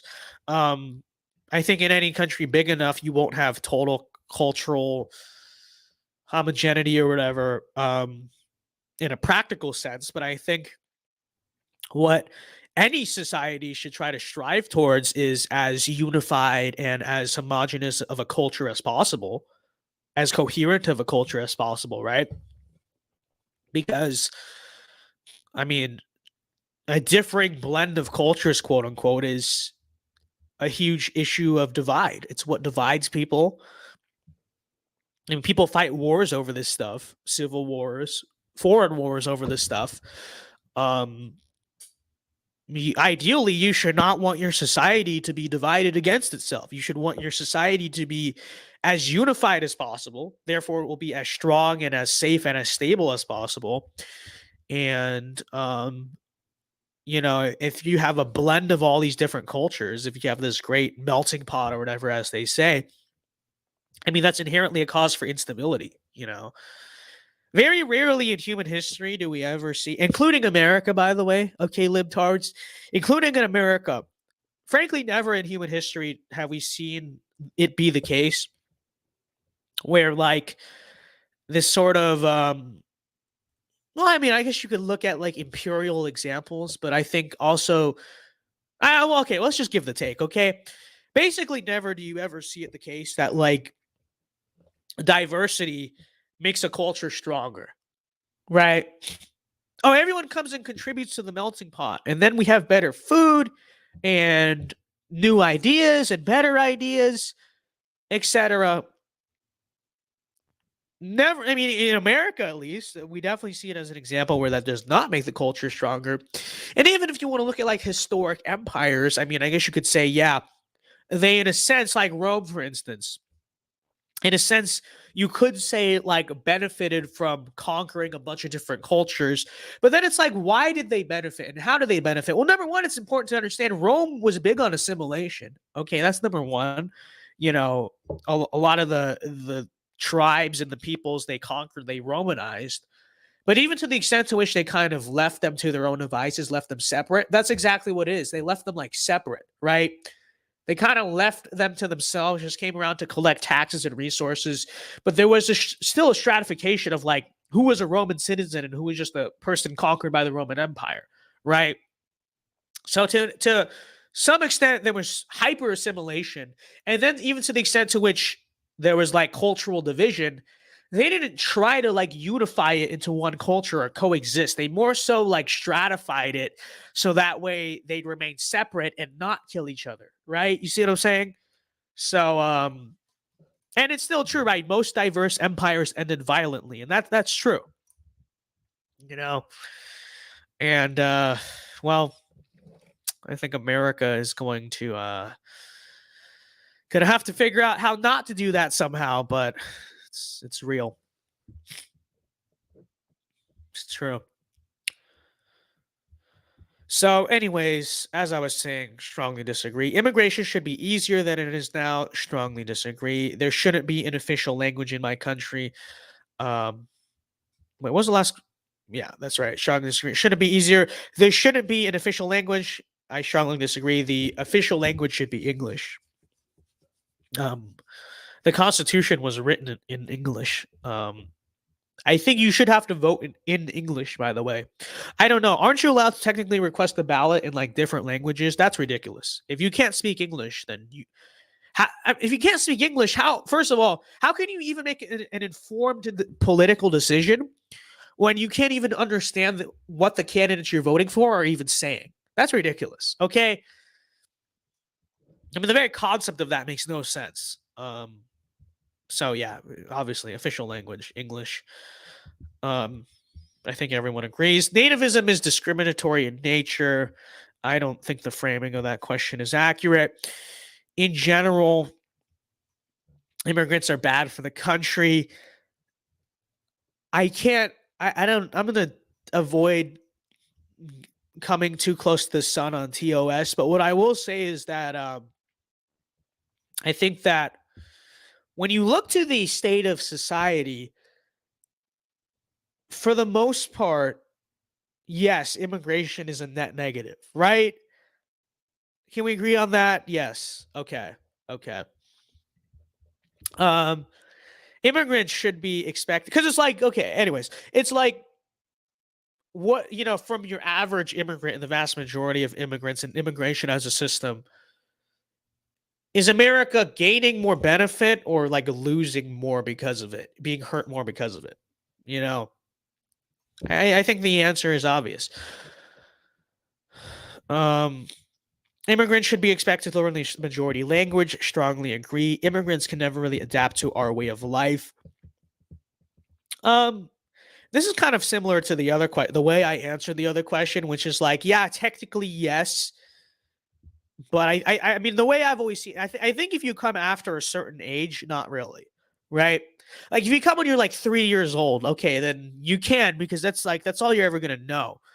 But if you come here after you're like, I think like 15, 16 years old, you know, you can be a fully functioning, contributing member of society, but are you ever really fully assimilated? You know, are you ever like fully, truly like in it? You know what I mean? You know what I'm saying? And I think the way most immigrants came here after they were like at least 20 years old talk about it, not really, right? It's like there's always going to be some degree of this not really being where you're from, right? And that'll affect the way you view your country, etc. All these things. Not to say you can't be a functioning member of society, you know, but I think to an extent you're never fully assimilated after a certain point, right? You know what I'm saying? So I would say as a general rule, it's usually true. So I'd say I agree. Um, there should be a shared and unified cultural identity in my country. We talked about that earlier, but obviously true. Um, I would say disagree on that one. People are saying disagree to what? I don't even know. But okay. If we accept migrants at all, it's important they assimilate to our culture, obviously. Okay. Results time. Here we go. What did we get? What did we get? We got absolute monarchism. That's what I expected. But anyways, let's go through the results actually on here. So, in terms of conserving conservatism versus reformism, I am 97.2% reactionary or conservative, I guess, which constitutes reactionary in the category. That makes sense. That's basically true. Although I despise the term reactionary for reasons I could get to a little bit later. But yeah, I mean, in terms of the scale, I think that's accurate. No complaints there. On markets, I am neutral, but lean more towards laissez-faire, more towards free markets, more towards capitalism, but not to a full, like, you know, worshipping sense or whatever. Mixed economy, leaning towards more free market principles slightly. That's about accurate. In terms of authority versus constitutionalism, it says I'm a statist. I tend to lean more towards authority than not. Again, I would say it's about accurate. In terms of foreign policy, it says I'm a pacifist. I wouldn't call myself a pacifist, but I do lean much more particularist than universal. And that is true, because I'm big on nations. I'm big on the separation and the self-determination of nations. I'm big on the idea that nations and peoples are different, therefore universalism, globalism does not work. And is a failed experiment. So this is true. It says I'm a theocrat. I have so little separation of state, apparently, that it doesn't even give me a number. That's funny. Okay, not complaining there. Not complaining there. I am a decelerationist, meaning I believe society should progress slowly, carefully, as compared to recklessly and quickly. Strongly agree. And this is I'm a monoculturalist, which means I am about the same margins here, very big on assimilation as compared to multiculturalism. This is why I like this test fundamentally. You know, I wouldn't go around calling myself a reactionary or even like a statist necessarily, but just in terms of the general margins and what's being said, I think it's a pretty accurate test, right? Like I don't look at these results. This is the only test where I look at these results and I'm not like mad, you know. I think they're pretty reasonable. It says 95%. You may need glasses.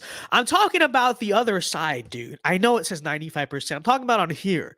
I'm saying the margin is so big that like it doesn't give me a 5% over here, okay? Okay, I think you're the one who I think you need hearing aids, Epic Gabe.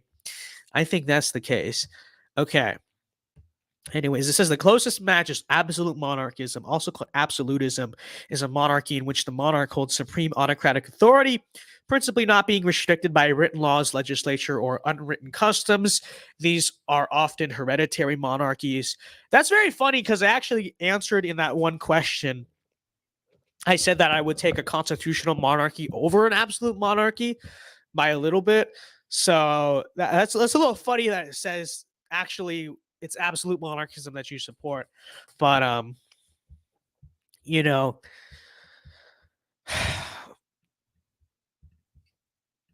I don't avow nor disavow this, is what I will say. I'm gonna give the same take I gave earlier on like governmental systems, which is that I don't like worship a governmental system. I don't even idealize one. A republic is what we have. A republic, if we could keep it, is what we have. Therefore, the republic is what I try to work with and what I try to like yield the results out of. You know, I'm not like a Caesarist LARPer that just sits around waiting. If only we had a king. If only we had a king. And I mean, honestly, you know, to a large extent, you know, the same thing I gave earlier. I think what really dictates the health of societies is not so much the governmental system that is set up, right?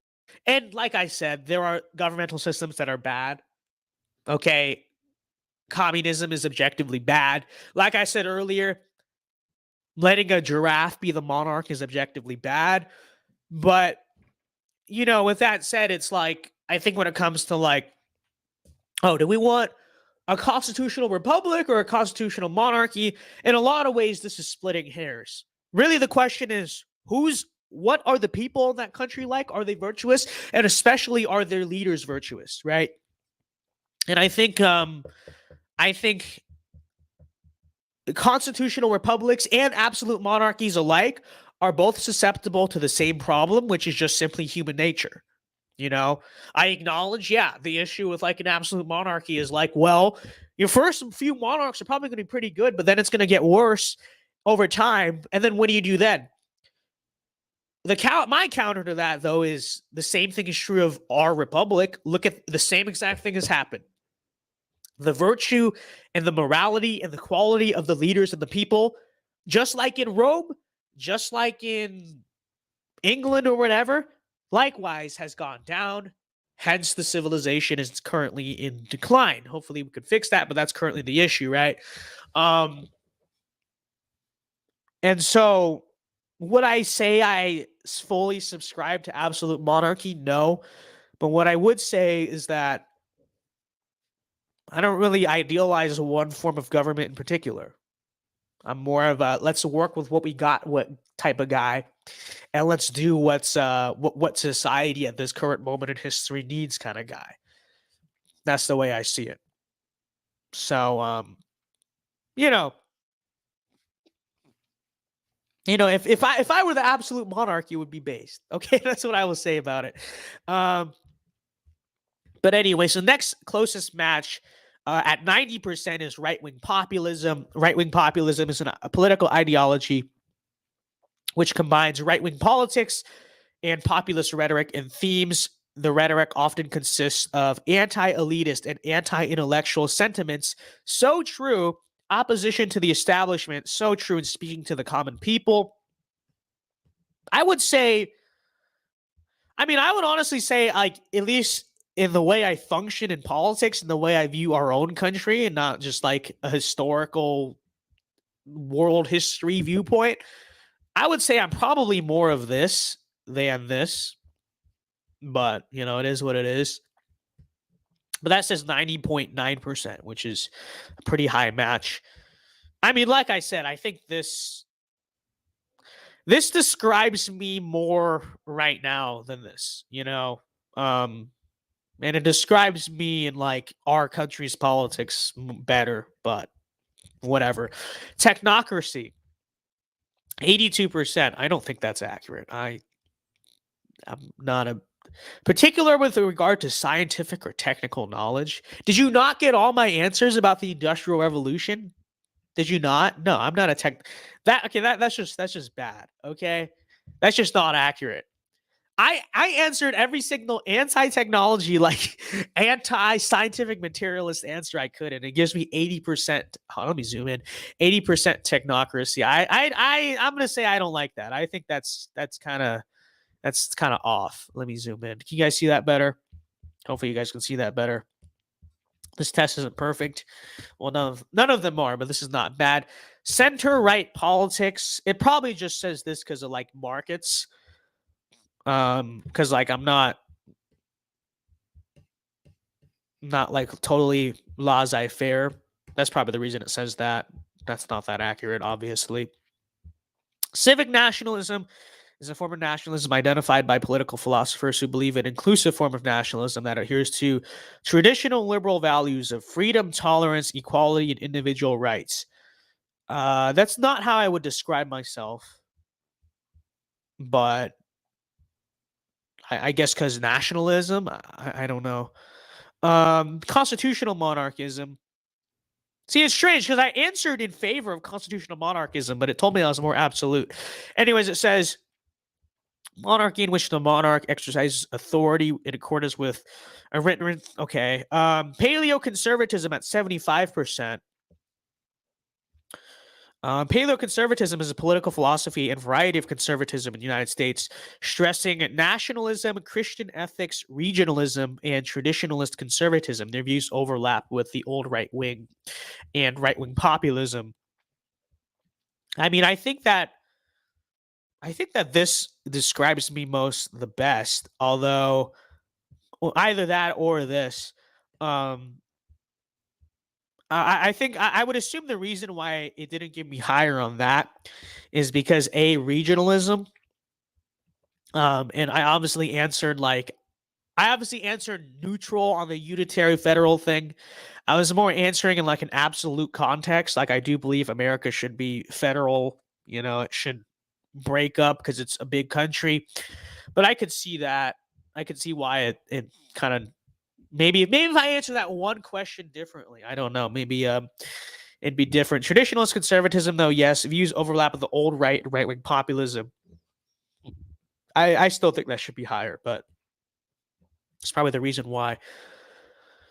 Neoliberalism, no. Paternalistic conservatism.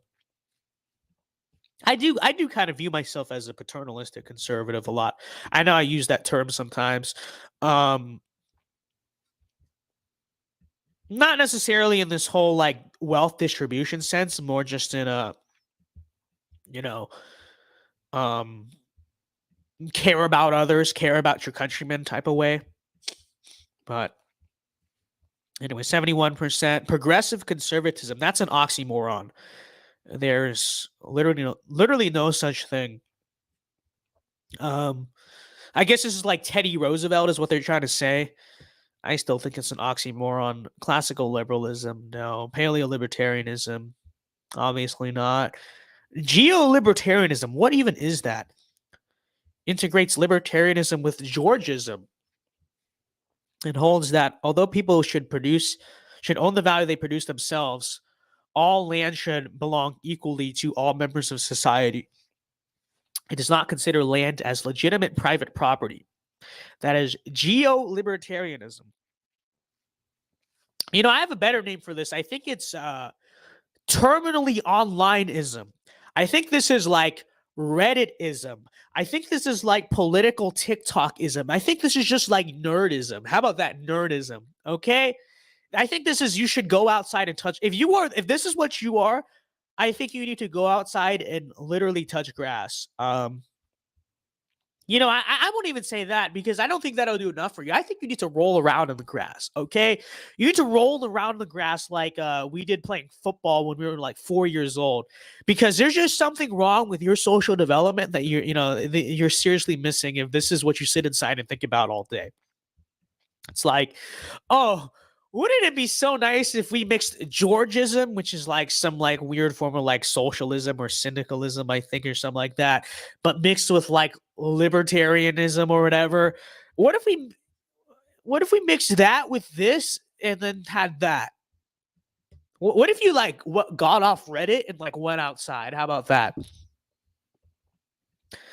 You know, what if you like got a girlfriend? How about that? What if you what if you got a friend? How about that? How about that? You know, what if you got a job? How about that? Like unironically, okay? like, like who even thinks of this stuff? What a nerd. Okay? I mean, seriously. You know, it's one thing to like theory and philosophy. I still think you're a nerd if you obsess over that stuff. Because I think you really just lack real world understanding if you're overly obsessed with all that stuff. But if you're gonna be, you know, at least be something that's like exists. You know, it's like, no, I'm not a communist or a anarchist or whatever. I'm a geo-libertarian. You know, I feel like this is one of those phases that all those like Reddit tier political TikTokers go through. You know, those high school kids where they're like they're libertarian one day, communist the next day. They just come up with all these weird. Yeah, this is one you would get: geo-libertarianism, Georgian libertarianism. Okay. Yeah, I have a. I really think you should get a lifeism. Okay. I mean, real. This should not exist. I now that I found out about this, I want to read more about this. Okay. Look at all these schools of thought. Theory. Oh, bro, look at all this theory. Oh, panarchism. You know, it's not anarchy. We're panarchists. Pan-anarchism. Who is this much of a nerd? Like, oh my gosh. Yeah. It's just. It's making me mad finding out that this exists. It really is. It really is. Okay, generic conservatism, 49%.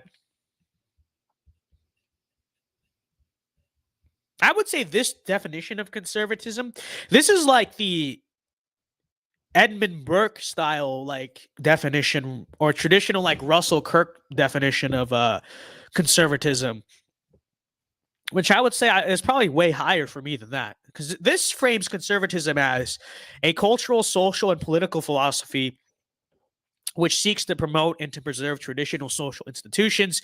In Western culture, conservatives seek to preserve a range of institutions such as organized religion, parliamentary government, and property rights. I think, you know, I'll give a credit.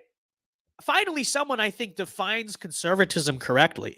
Like this would be like the Burkean definition of conservatism, like actual conservatism, not like government or whatever, you know. So I think this should be way higher for me because I definitely subscribe. I mean, this is like what conservatism actually is, you know. Okay. Reactionary conservatism, ghetto lifeism, it's real. It's real. Reactionary conservatism or reactionaryism favors a return to a previous political state of society. Modern terms, reactionary. Yeah. Stand in opposition to Enlightenment ideas. I am against most Enlightenment ideas. Libertarianism. Yeah, not really. We're decreasing now. So libertarianism, not really. Neoconservatism, not really. Minarchism, even less. Individualist anarchism. This is another. What is agorism? Why do I get the feeling this is another like touch grassism? It's got to be. Agorism is a free market anarchist political philosophy that supports bringing about a society in which all relations between people are voluntary exchanges and aims to achieve this through counter economics. Okay, well, here's the issue I have with that philosophically. Voluntarily, we are giving you the voluntary choice to go outside, touch grass, and get a girlfriend. And you voluntarily are choosing not to do any of those things. So, sorry, agorist, but I think we're going to have to force you to do that, okay? Sorry, buddy. But, you know, this is true. This is true. This is another touch grass ideology. It's not as bad as this one though. Geo-libertarianism. But and, it's honestly not that bad. Like, I don't think it's that like ridiculous. It's just a name. Like, what is an agorist? Like why? Like, what is that supposed to mean? Okay, fiscal conservatism. No, pink capitalism. Pink capitalism is the incorporation of the LGBT movement and sexual diversity into consumerism and capitalism in order to create a market that is oriented towards LGBT communities. How is that even an ideology? Rainbow capital, also called homo capitalism or gay capitalism. Oh man, that's actually kind of funny. Look at this. Okay. Rainbow capitalism, which is the flattering name given to it, also called homo capitalism or gay capitalism. I like those names. I think those names are much more accurate. Like, you say you're a rainbow capitalist, no one knows what you mean. But if you go up to someone and you're like, you say you're a homo capitalist or a gay capitalist, I think then people will look at you and you're like, oh, that's what you meant. It's true. It's true. No, homo capitalism. Wow.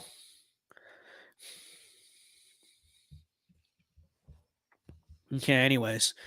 It says it only has National Socialism at 10.5%, fascism at 10.3%. So you see that, journalists? You see that, YouTube?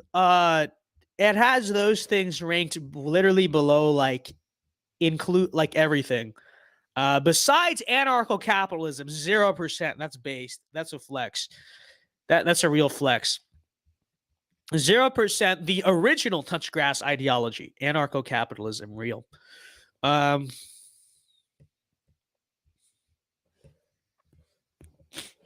Okay. There are the results. Thoughts, boys? Thoughts on the test? Thoughts on everything else? Let me zoom out again. Homo capitalism. What a name. What a name. I think I got like 70, 80% on anarcho-capitalism. How?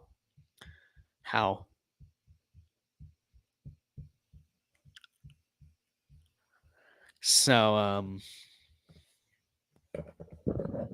yeah. Real. I don't know. That was fun. Okay. I didn't regret it. People said, didn't you technically take this test before?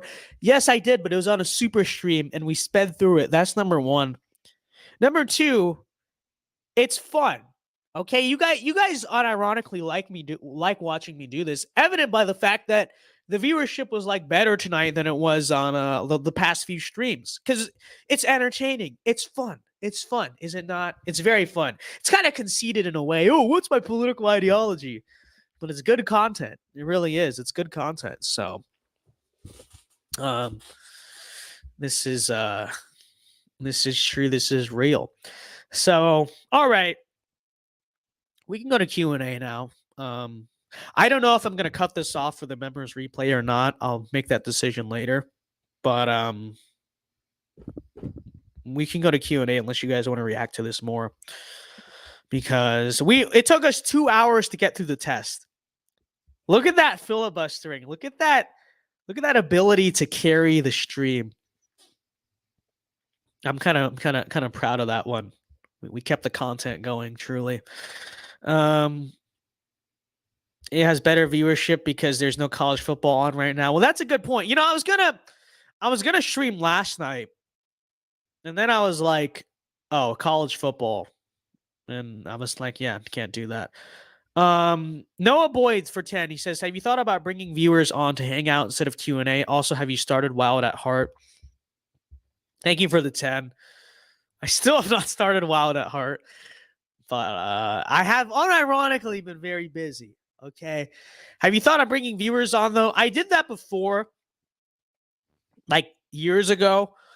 The issue is like, what happens if a viewer, like, if you can't control what viewers do on the thing necessarily. And I think the biggest concern, or at least like I did it for a while, and then someone brought this up to me. I was like, it's a bad idea, is like nudity, right? Because, if they come on and say something, whatever, like, technically you can write that off on TOS by being, hey, it was just the viewer said that wasn't in my control. But like, if someone comes on and just like plays porn on the stream, like that'll literally get my channel a strike, even if I shut down the stream immediately or whatever. And on StreamYard, I don't know if there's really a way to control that. So that's the issue. Like, you could do it through Discord or something, but StreamYard has like direct guest thing. So I don't know. I don't know. Maybe we could do that for like members. Like, I'll post like the link on like a members tab, and then like our members can do that. Maybe that'd be a good idea. And that's true too. I bet you a lot of people would unironically be too shy to come on stream. That's the thing. I don't know if we can do that. Like, I don't know if there's a way on StreamYard to like turn off the ability for your users to turn on their camera. You know what I mean? I don't know. Maybe solo layout. I guess we could do solo layout. That might work, but I don't really know. So liberals will just show up to troll. Well, that's not what I'm concerned about. I'm more concerned about like someone doing that than, I mean, people can come on and say whatever, like, that's their prerogative, but that's more the issue. Can't you make StreamYard? I guess, I don't know. I don't know. I guess if we do the solo layout thing, then maybe, because if we go solo layout, shift +1, and then we go here, I think it works. I don't know.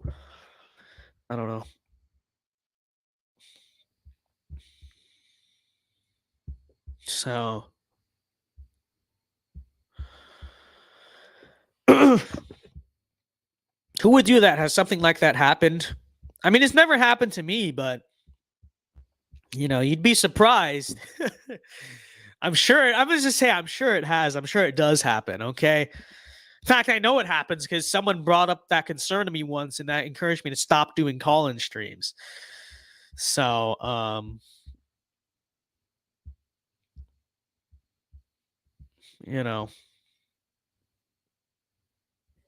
I've seen 19 subscriber channels get porn bombed and banned off YouTube. So yeah, it's hard to trust. Yeah, exactly. This is true.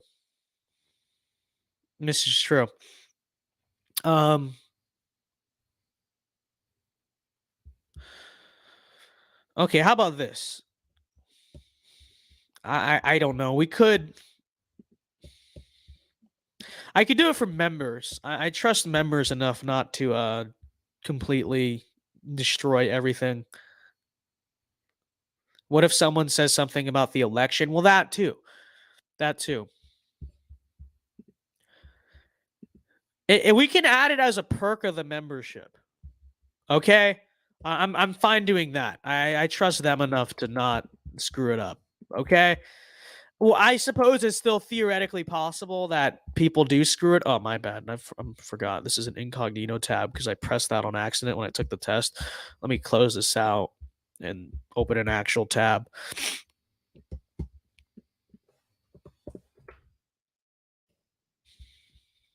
Yeah, now I think it should just be scrapped. No, we can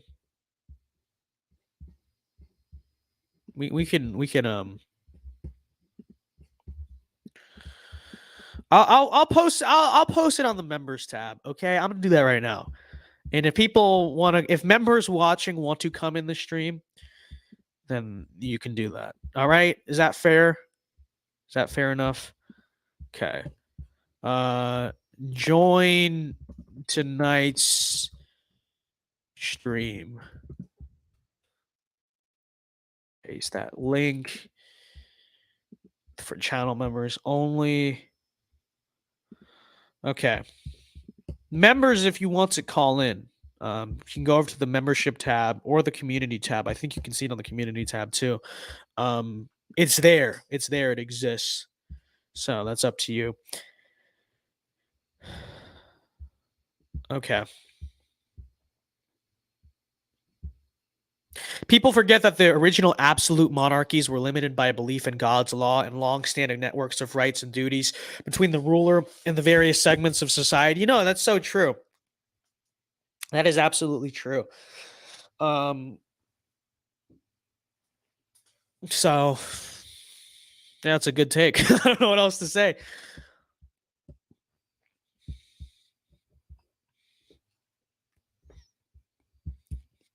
So, okay.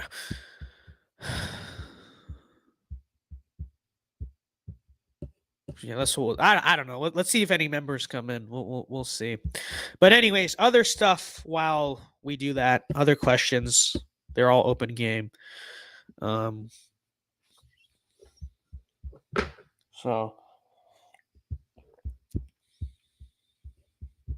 I joined Kongman Lee's Discord. The people are nice, but it is interesting.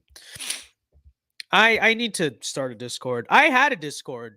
I don't know. I had like a Discord from like 2020. Some like viewers like forced me to make it, or they didn't force me, but they like make a Discord. And I stopped using it because it was a lot of like older members of the community, whatever, just got dead. That reminds me, I do want to make like a members and channel friends Discord, but that is yet to happen. So we got a member. Let's go. From who? Noah Boyd became a member. Thank you very much, Noah. Appreciate it. Okay, I assume Noah's going to try to call in now. This is real. Thank you very much. We appreciate it. Trade a Discord for channel mods so we can gossip about boomers in chat. That might be a good idea. Channel mods and members can join our Discord. I don't even know how to use Discord though. Someone else has to set it up and like do it for me because the UI on Discord is just stupid. And frankly, I think a lot of times it's just completely illogical. So this is true. We got Andrew M. Let's go. He says, actually, I can't add him. Okay. I see him in the studio, but it says device is not connected. They will need to connect their mic/cam before you can add them to the stream. Wow. This is he's a true member of the Vinstow community. He can't use technology. I wonder where he gets it from. I really do. I wonder where that comes from. This is real. Oh, very nice. Hold on. Let me actually test out on him to see how this works. So when I add him to, hold on. Wait, but is he in the stream? I believe he is. Okay, see, no, that's the issue. That's why I like couldn't do this for everyone because I don't know. Wait, Andrew, is your mic on? You're muted, but let me see.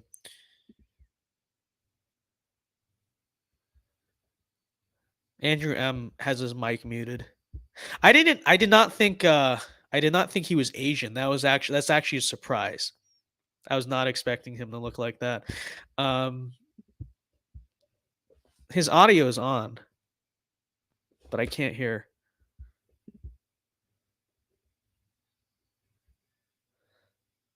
Can you guys hear him? I can't hear him. I see him talking, but I can't hear him. This is a true Vince Dow moment. 9-6. No, it's real. It is so real.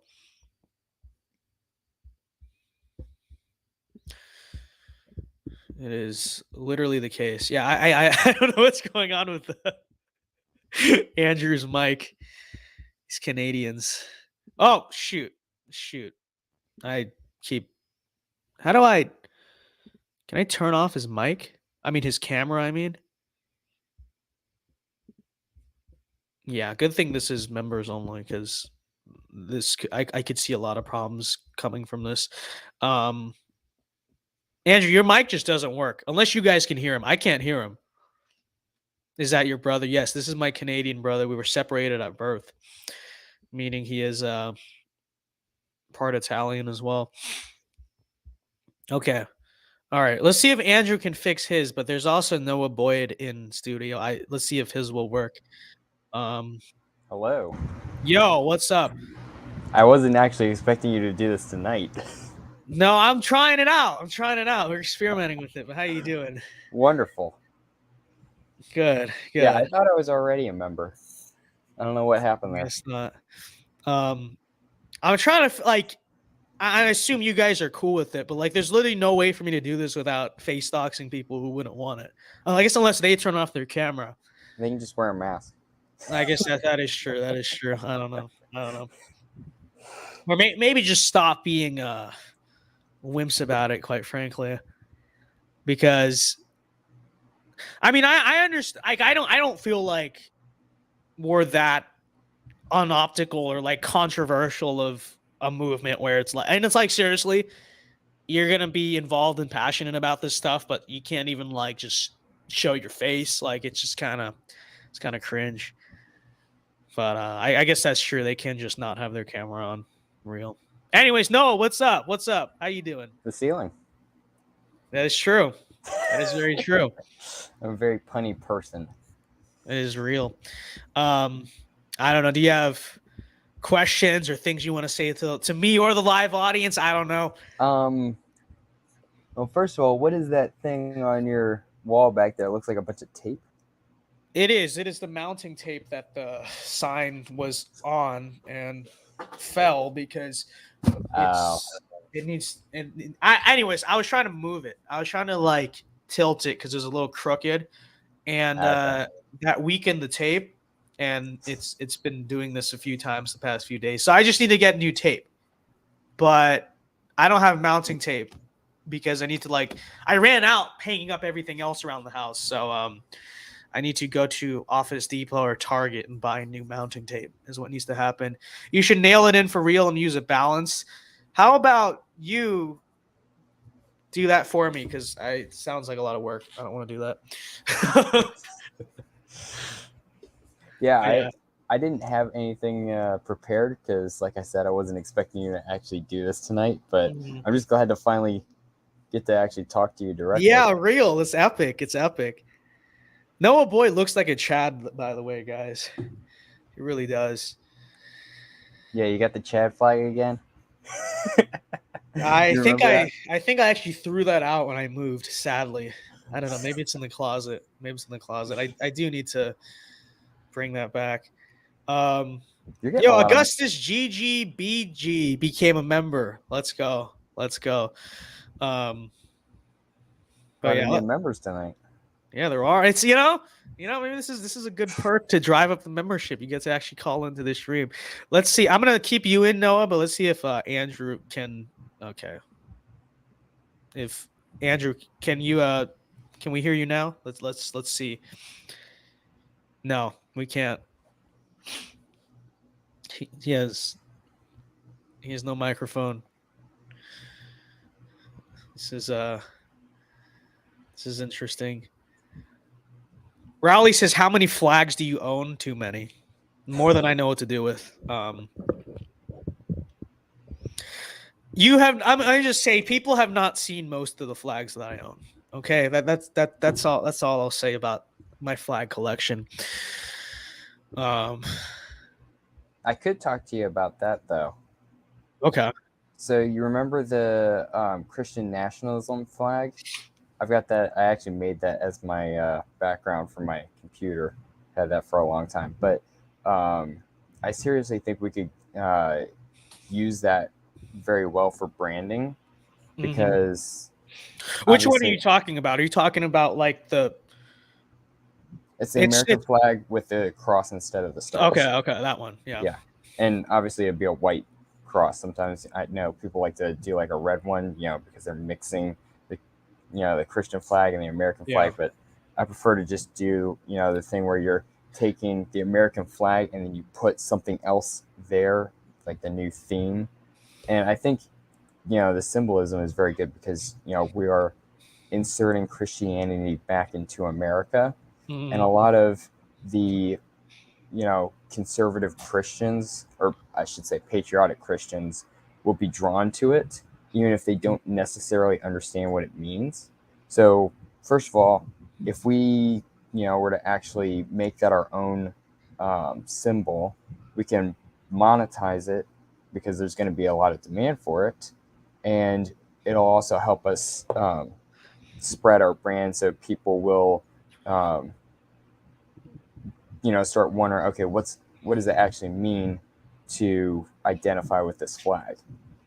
Yeah, no, and definitely. I think it's also like if I had one of those flags flying on the back of my Jeep, people at church are going to be like, "Oh, that's a cool flag," where did you get that, or like, what does it mean, that kind of thing.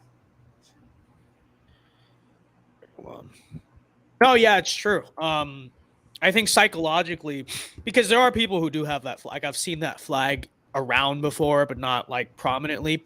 If that became a kind of mainstream symbol of the right, then I think instinctively people would associate, obviously, Christianity with like America, which en masse does not happen, right? They're viewed as like these separate entities, church and state, which I think even for people who don't explicitly aren't even like smart enough or have enough agency to think about that, they just naturally think of it that way because the church is so these days like cut off from the rest of society. It feels like when you think of politics, you don't really think of religion in politics. You just think of today's modern secular politics. So yeah, I mean, I definitely think it should become a symbol or whatever. It is to an extent already. Like I know, like I've seen plenty of people have that flag and sell that flag, but you're right, that hasn't really caught on. Okay, because I think you and I kind of thought of it together a long time ago on a stream, and I looked it up to see if I could find it. Like I just did a Google search and I couldn't find it anywhere else, so I thought it was original. So, but I don't know. It may not be patented already, so we might be able to, claim that. That is a good question, and if it is patented, because I have seen part of the reason I didn't end up selling it on my own merch store is because I know like Gab, like the Gab store already like sells that. Oh, really? Yeah. Well, you look up. It's called the Jesus Land flag, is what I've most commonly seen it as, like Jesus Land. Okay. But yeah, it's a bunch of just random vendors who sell this. I doubt it's patented, but who knows? But I need to get a web. You don't need a webcam, BG. As long as you have a mic, it's fine. If you're like, it's actually better because I'm trying to do this audio only, but StreamYard just does not let me. Like, it makes me bring you in automatically. Like, it's stupid. But Raleigh Gonzalez. Oh, go ahead. Oh, go ahead. No, I was gonna say Raleigh Gonzalez says, "Have you ever seen the 4th Kentucky Orphan Brigade flag of the Confederacy? It looks really cool." I have not. Let's look this up. Yeah, normally I'm always on my phone, but I had to pull this up because I can't do membership stuff on my phone. Really? Yeah. Does it not show? Oh, maybe that's I don't know. Weird. Maybe that's because I wasn't a member and I thought I was, but I'll close it out on my phone and see what happens if I try it again. This is O'Reilly. This is a great flag. This should be the flag of like every southern state, unironically. This is based.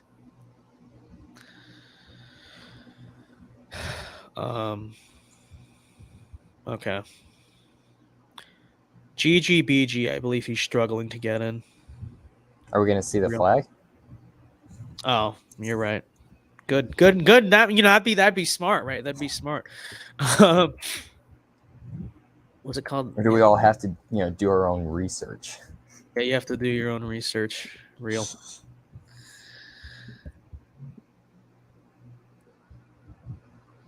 I guess this was the Orphan Brigade. Okay, not bad. Yeah, that's a good looking flag. Real, it's clean. So, I want this flag. It's hard. You gonna do like a flag collection? I already have too many flags, dude. Okay, I bought. I don't know, cause like when I've not this apartment, but the last one, when I was like first moving, I was like, yo, this would be so cool and that would be so cool, and I ended up just buying a bunch of flags that I didn't have nearly enough room for. Mm-hmm. And a lot of flags I didn't need, and I look back, I'm like, why did you even get that? So I don't know, but this would actually be a cool one to have. It would. But I feel like you're not truly a right-wing boy if you don't have at least a few flags. Like so Lionaz asked if I'm Asian. Yes, I am Jewish, which makes me Asian because Israel is in Asia. So real. So true, Noah. Yeah, I lived there for 3 years. We were missionaries there to Israel. So wait, so are you actually like, are you like from there? No, genetically, or you live there? No, I was okay. So I do have dual citizenship, so that makes me Israeli, but I'm also Jewish by heritage. Oh, I see. But I'm a Christian by religion, so. Well, that's what matters. Yeah. Yeah, I know the atrazine frogs will attack him now, but it's like. Hey, I'm proud of it. Down with the groypers. Real. Let's see if G. Okay, here he is. All right. GB. He is. Yo, what's up? I don't got a webcam right now. Yeah, next time you do this, I'll make sure to get one. Like I said, I'm trying to keep it audio only. It's just like it's very limited. It's not the best. It's not. Just cover your camera. Yeah.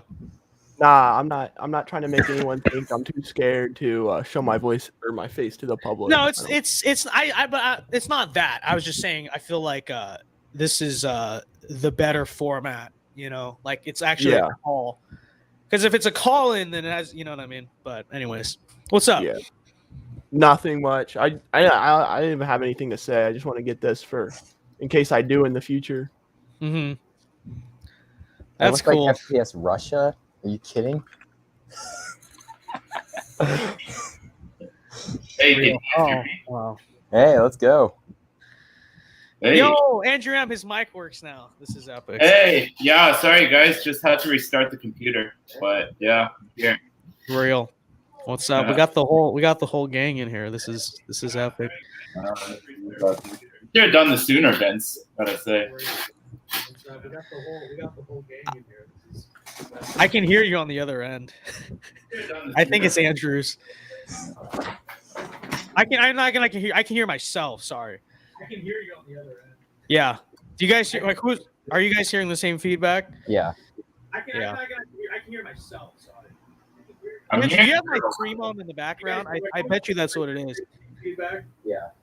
Yeah. Okay. Okay. Mute that, and then we'll be fine.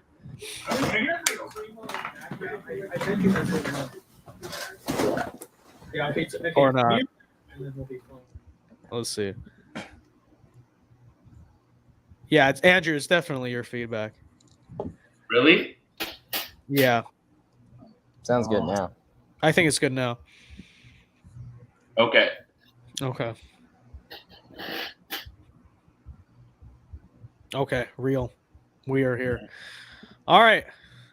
What's up, guys? What's up, Andrew? How you doing? It's an honor, man. You should have done this sooner. I'm very honored actually to be on. Yeah, no problem. No, I never thought, oh, we could just do this for member. Like I never thought of it, but it's a good idea. You guys can be trusted. I can trust you guys not to show nudity on the screen. I'm not gonna post any degeneracy, sodomy, nothing like that garbage. Yeah, real. Yeah. The most trusted viewers on the whole internet. Yeah. This is true. No, we have the best community, like objectively. Trusted viewer up north, so I'll say that. You're not gonna get any base Canadians out here than me. Yeah. There's a few, but it's very funny though. The only base Canadians I know are the ones who are only invested in American politics and barely care about their own, which again is like, I understand. I mean, it's not ideal, but I also can I really say if I was Canadian, I probably wouldn't be the same way. Probably would, truthfully. So it's true. Canada, California.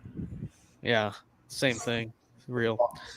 I would say Canada's more to the left of California, if that's even possible. But let's come up here and just listen to our politicians speak, and you'll know what I mean. Yeah, well, that's true. It's very true. Do you guys have a echo? Where's the? Oh, wait, no, that's 2 minutes ago. Okay, no, we're good. Anyways, you guys have questions, comments, whatever. That's how a call-in is supposed to work, but we're just vibing. Exactly. Yo, do you know when John Doyle's gonna post again? I was telling John, I feel like, not singling you out, but I feel like it's basically a soy jack question at this point. Like, bro, when are you posting, bro? When is the next video, John? But to answer your question, I have no idea. He said it was supposed to be like last week, didn't he? I've heard from sources that he has deleted hour-long videos that he's been working on for weeks because he wasn't satisfied with them. Yeah. So I'm in the Heck Off Comedy Discord, and we had the plan trusters and the plan not trusters for a while. It was this whole big thing about whether or not John was going to ever upload. Yeah. So I am definitely a plan truster in the sense that I don't care when he uploads. He's done a great job. He's going to continue to do it. No, I think I do know the feeling. I will say that of like just not ever feeling like your video is good or not liking it or whatever. But I try to train myself to just do it. You know what I mean? Because most of the time it actually turns out fine. There's been videos that I thought weren't even that good and people didn't seem to notice. That's part of the utility of live streaming too. You can't get out of it. You can't like fix it or whatever. But I can see it. I can see why he feels like that. I've run into the same thing. And when you're as like big brained as he is, it's a thing like hyping up your own imperfection. And it's also like when people hype you up so much and say, oh my gosh, these videos are so good, it creates sort of this like feedback loop where you have to like live up to their expectations, but I don't know. It is, but he does need to upload soon though. I will say that, he has to upload like once a month, I think, to keep just relevancy as a political figure, truthfully. But we will see. He is still alive, though. We can confirm that. Nobody really knows what he does all day, but he is still alive. Okay. The great mystery, the great enigma, John Doyle. He really is. Did the rest of you guys have questions, comments, call-in statements? Actually, I have a question, Vince. Okay. How, if you were to meet a nice girl somewhere along the road, I'm not gonna, say the Indian wife or anything like that, but if you were to ever meet a nice girl, you got along well, have, match in personality, but her values are not conservative. She says she's kind of Christian, but she's a little more on the lib side. Like, how would you approach that? And if what would you do if it's already gotten to a point where you start, liking her a lot? Well, I would say, to be honest, that stuff factors into my attractiveness to women.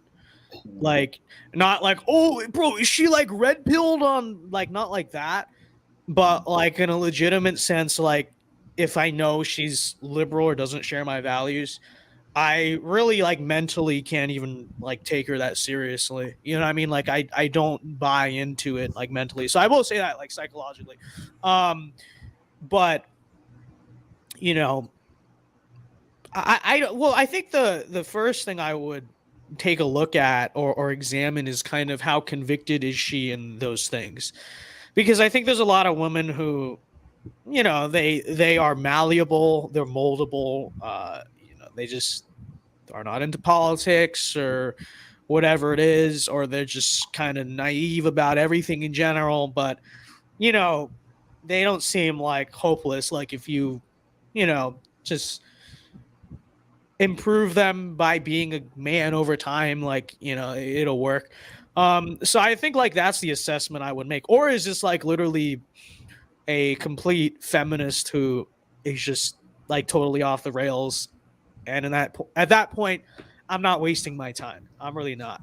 But I will say, like, the part that is unrealistic about that scenario is that, with women ever since even like I've started politics, like that's always been one of the first things I find out, because, and I think maybe it's different if, you're not a public person, but like me, like doing all this stuff, it's like, I've always seen it like she has to be prepared to handle that, right? Like even like not even necessarily just being in the public spotlight, but just like that's who I am. You know what I mean? So I would say, to me, like that's a very fundamental question from the beginning, and I really don't like buy in emotionally. Like I can't even physically do it without knowing that stuff. But I don't know. That's what I would say. Does that answer your question? Kind of. You got it. If I'm gonna be honest, I just don't think I would do it, because conservative women, like, they do exist. I, in fact, would say I know plenty of them. Now, a lot of them are still train wrecks in their own regard, but it's just like, they're definitely out there. Like, I don't think I would not just settle for a libtard for sure. The trick to finding a good woman is you go into, whatever, like if you're going to like a new church, for instance, it's very simple. You find a man in there that's a good man that you get along with. He's, got humor, he's masculine man, all that kind of stuff. You just connect with him really easily, and then you find out if he's got any daughters. It's that simple. Yeah, in principle, it is that simple. The issue is that, frankly, most Zoomers are not socially adjusted enough to do it like that. Hence why it just becomes harder. But that is true, though. That is very true. I never really identified with Zoomers until I came across John and you guys. Yeah.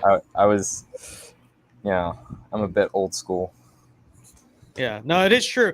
But it's like, also, I think to a strong extent, the very existence of cell phones and social media, not even just for Zoomers, just for everyone, has decreased the naturalness to which we socially interact in real life, to the point where going up to people on the other end, not just for you being nervous or awkward, on the other end, the person you're going up to, they are more likely to perceive you as being weird nowadays, I feel like, than even though you're doing a social interaction that 10 to 20 years ago would have been seen as completely normal, right? Which just makes it harder, truly. Enclave Nationalist says, can I join the stream without him showing my screen? Well, you can turn off your camera. The issue is the second I add you into the stream, like it's just gonna like do that. So if you just leave your camera off or leave your profile picture on, like that's or just fine. cover your camera. Or just cover your camera. Yeah, that's all you have to do. That's real. Yeah, you can just have your camera off. Exactly. Diamond. Vince, Yeah. just out of curiosity, I don't have to know the school that you go to, but like, what is the liberal to conservative composition at your college? Like, just for a general example. Most of my school is online. If I'm gonna be honest, I don't spend a lot of time on campus, but it's probably about do like independents. How are we counting like independents and just non-political people? Because honestly, my school is not super political. You can factor them out. Just the people that are vehemently liberal or conservative. Then in that case, I'd probably say it's about 60-40 liberal. Like it's that dry. Like I think most people at my school honestly don't care about politics. It's a very laid back political environment. I don't know exactly I couldn't exactly tell you the reason why, but I've brought this up before. There's just something about the culture in the state of Florida in general that is way more laid back and less constantly like involved in politics as like you see in other red states. Like ASU, the libtards there are very aggressive. A lot of the Texas schools, like you see the videos and stuff like that. In the schools in Florida, for the most part, like Turning Point, college Republicans, whatever, they can like table on campus all day long and like nobody give them a hard time because nobody just nobody cares. But the reason I say probably is not 60-40 is it's college. A lot of the political people are, liberals or whatever. But like I said, a lot of people literally just don't care or not invested in politics, not a big culture. The 40% probably comes from like a lot of like Greek life and like, whatever. It's a bigger Greek life school than most. And, fraternity guys tend to lean more right on stuff. So I don't really have complaints about the campus demographics. I think they're decent. So.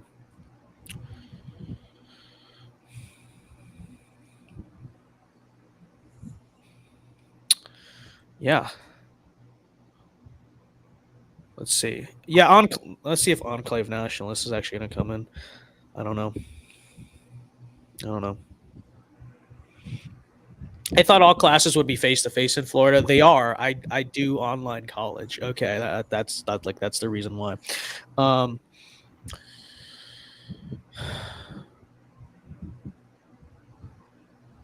But okay, anyways, any of you other guys got anything? Let's see if Enclave Nationalist is actually going to join. I don't know. That's the thing about doing this. The dead air, very strange. Can you put my face on screen just long enough for me to get a screenshot? Yeah, well, it'd have to be all of us, but that's fine. Okay.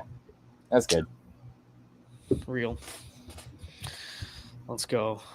It's like delayed on my phone, so that's where I'm doing it. Check out how to forecast. Oh, go ahead. No, you're good. Check out how to forecast an American's vote on The Economist. Let's see. It's probably pretty accurate, if I'm going to be honest. I don't know if a conservative wrote it, but it's not that hard to predict. If you're not like brain dead, you kind of know. All right, let's see. Religion, not race, is the best single predictor of voting preferences. Oh. Okay, I don't care. What is the biggest effect on congressional voting intention? Yeah. Predictable. 90 atheists go like, what is that, like 87% Democrat? And then in terms of demographics, like the most Republican voting group is born again, church going Protestant. Let's go. Real, so true. Obviously, whites are like the most Republican voting racial group, but not nearly close in the ratio of like Protestants or really even rural. Actually, rural area has been a little bit surprised. But how many of those boxes do I check? Born again, I'm not a Protestant, I'm a Baptist. I'm white, straight, never attended college, mostly lived Baptist in rural is areas, Protestant. male. Not in the South. I'm West Virginian, so Uh-huh. I live in Pennsylvania now, but originally.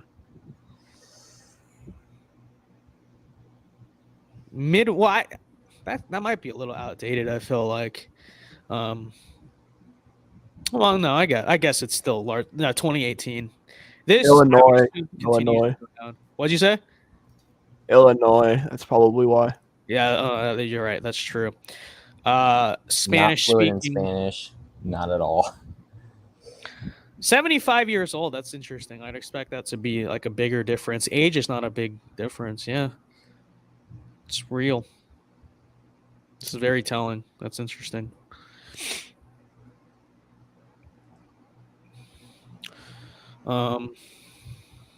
Could you ask the callers how they began in politics? Sure. Go ahead, guys.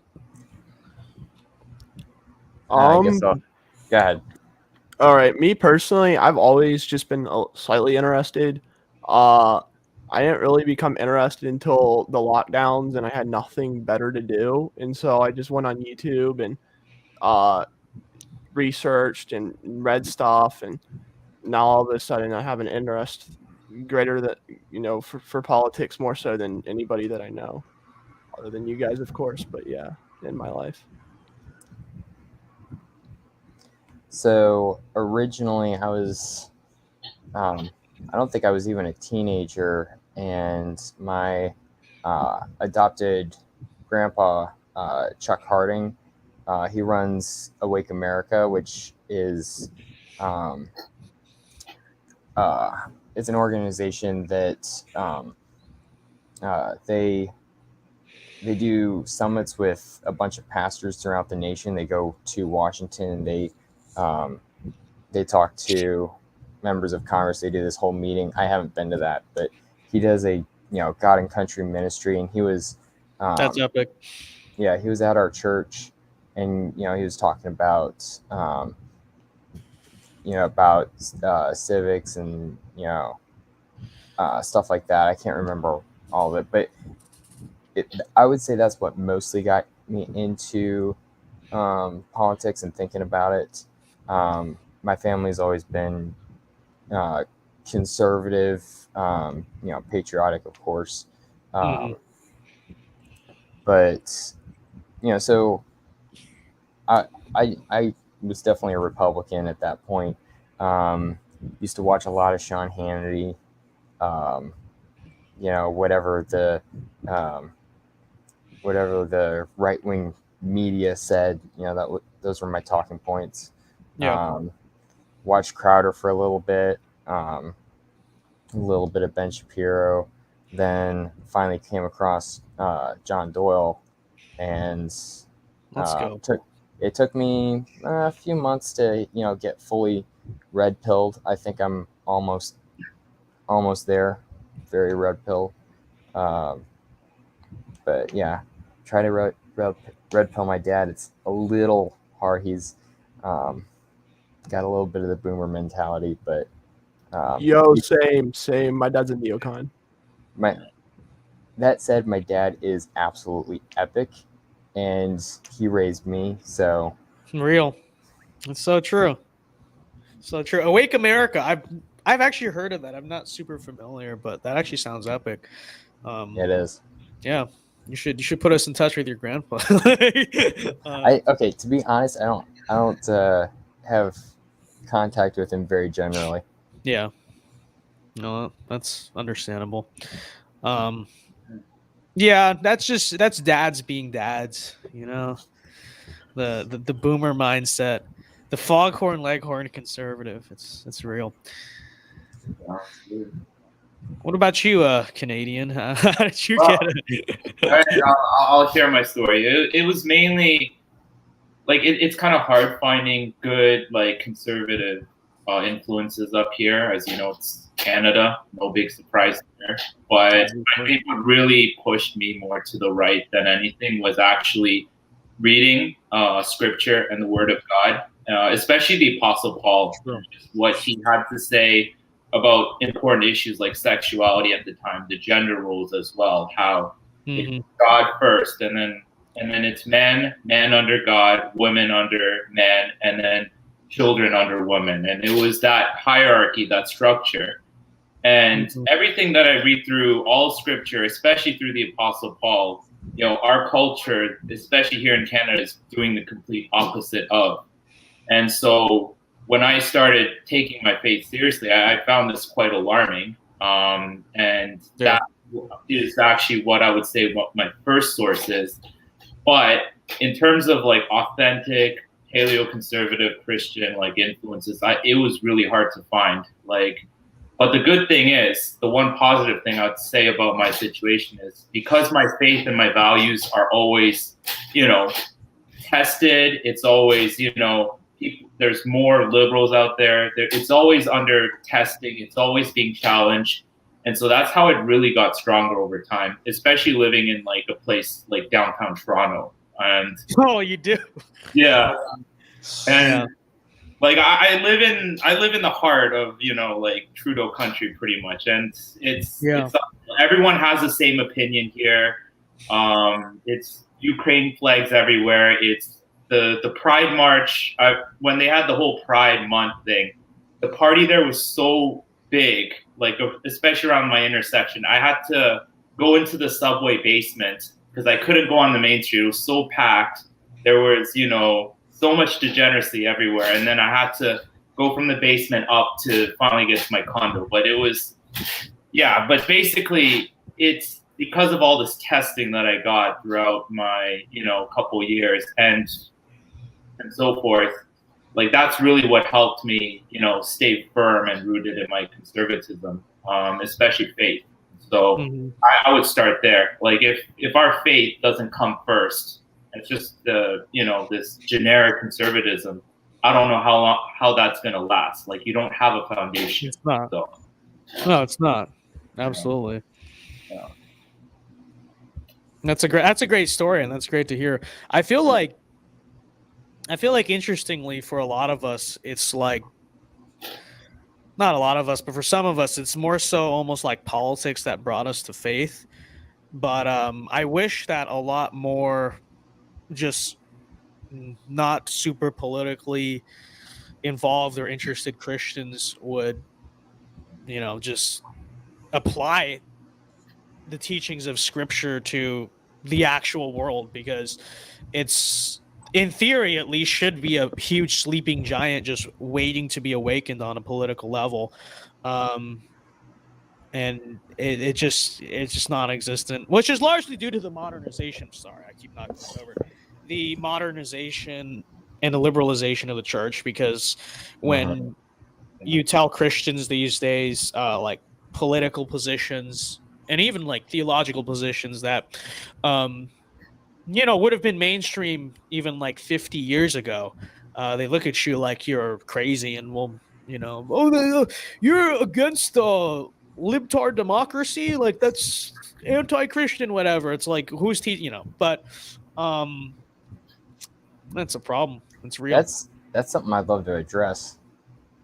Go ahead. So we can see that churches, generally speaking, are definitely very liberal. They're very susceptible to the Overton window being pushed to the left in society in general. Even good churches are still affected by that. And so what could be done about that? Well, a lot of Christians, if you ask, where does revival come, like national revival, where is that supposed to come from? Of course, they're going to say church. But if you look in the Old Testament with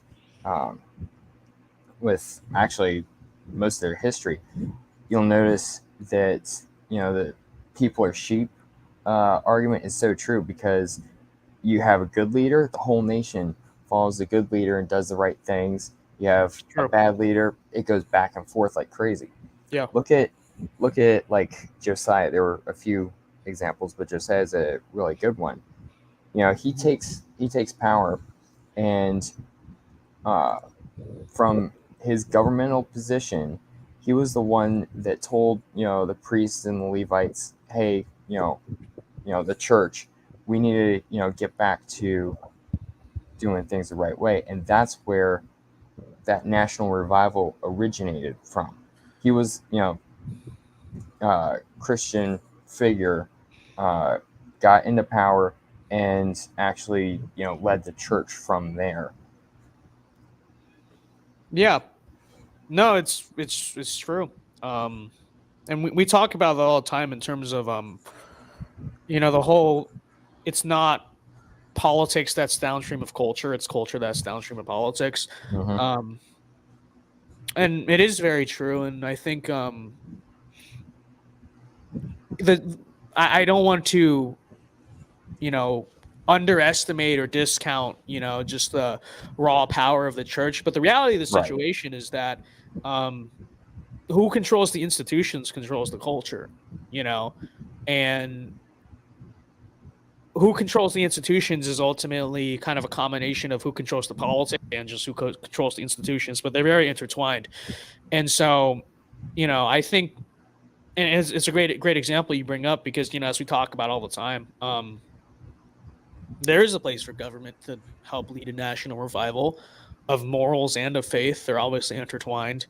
And, I think that in general, there's just this constant sort of conservative mindset of, let's just leave the individual out to dry, essentially. But, you see this take reiterate itself in so many different ways. It's like conservatives need to retake the cities. Okay, how? No, not like, well, the solution they present is not, oh, well, politicians, that's governors, that's eventually the president, need to step in and bring order and clean up the cities so that no, it's that, like, if you're not moving your family into South Central LA, and moving into a rural area where they're actually safe and you have land and stuff, hey, that's like retreatism. That's like, it's like, no, you're actually being a LARPer by thinking like, individuals are just gonna move into a city and totally like just fix it loud. You know what I mean? Is that are you countering Mr. Z there? I'm not countering anyone in particular.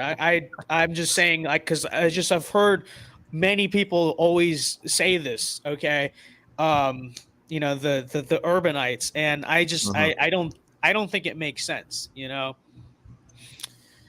I agree. Yeah, but I think that's the case with everything. People need to understand change usually comes from the top down, not the bottom up. It starts with you. It starts with we the people. Not really. That's not really how it works. That's not how anything ever works. So yeah. Let's see what's going on in chat here. 2016 was the turning point for me. That was a turning point for a lot of people. It was either 2016 or 2020, many such cases. All right. Well, I don't know. Anything else you guys have to say?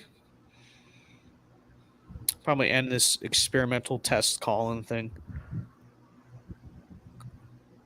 No, really appreciate you doing this because this has been really epic. Got to do this a bit more. Yeah, get some more of the people in here. For sure. No, definitely. Yeah, it was great. Great talking to you. We will make this a thing. Okay, new member perk. You can call into the streams. It's real. Okay. Thanks, guys. Good night. You guys have a good night. You're doing a great job, Vince, and it's greatly appreciated. Thank you, Andrew. Amazing. Thank you. Appreciate it. God bless you guys. Take care. All right. That went okay, I think. It's a little awkward, the silence, but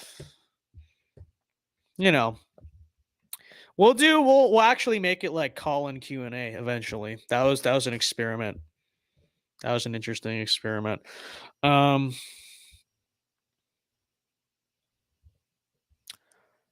Real. Setting up my dorm. Which flag should I put up? Texas flag or come and take it flag? I think the come and take it flag would be more provocative. You know, the Texas flag is just a state flag. If it's a dorm, I assume you're trying to make a statement. I'd say come and take it flag. It makes more of a statement. So I'd really go for the second one, if you ask me. So yeah. Yeah. We will end the stream in a few minutes.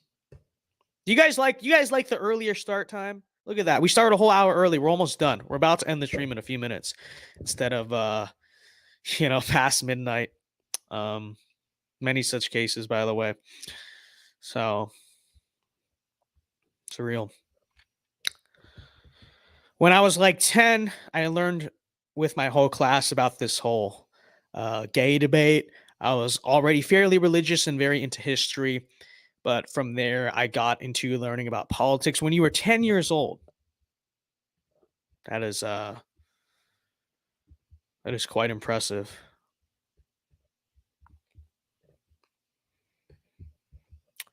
Started getting more based end of 2020 with John Doyle. Many such cases. Many such cases, real. We love live streams at 8. No, we will. I'm gonna be honest, I don't love them. But mainly because the 8 to 9 o'clock hour is usually when I like got stuff ready for stream, and it really takes a whole hour off the day. But it's not about me, it's about you. Truly. It's not about me, it's about you. It's so true. Hey Vince, sorry I couldn't even. I was just a little scared because I haven't done this before. I don't bite. Okay, I'm a 100 viewer streamer, give or take. But no, it's okay. It's all good. So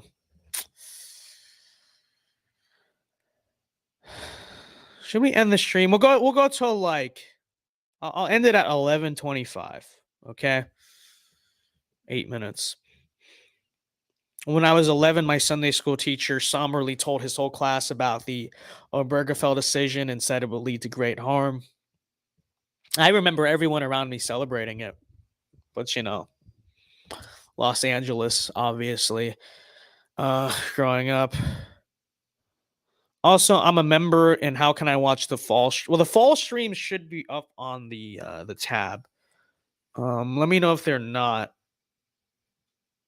But I think, and there's a section on the stream thing also called there's a section on the channel, if you scroll down, called full length replays, and most of them should be on there. I still need to upload the recent ones, but from last year, I think they're all there. At least the ones I didn't lose on accident, which did happen a few times. Doesn't Vince Dow need his sleep, though? The Giga Chad 8 hours of sleep. Ain't it better to end the day earlier? Okay, listen, buddy. Yes, but I'm coping. Okay, I really am. This is true. All right. It's not even that bad, by the way. So there are streamers out there that go much later than me. All right, there really are. That was always because growing up in LA, that's what we always did.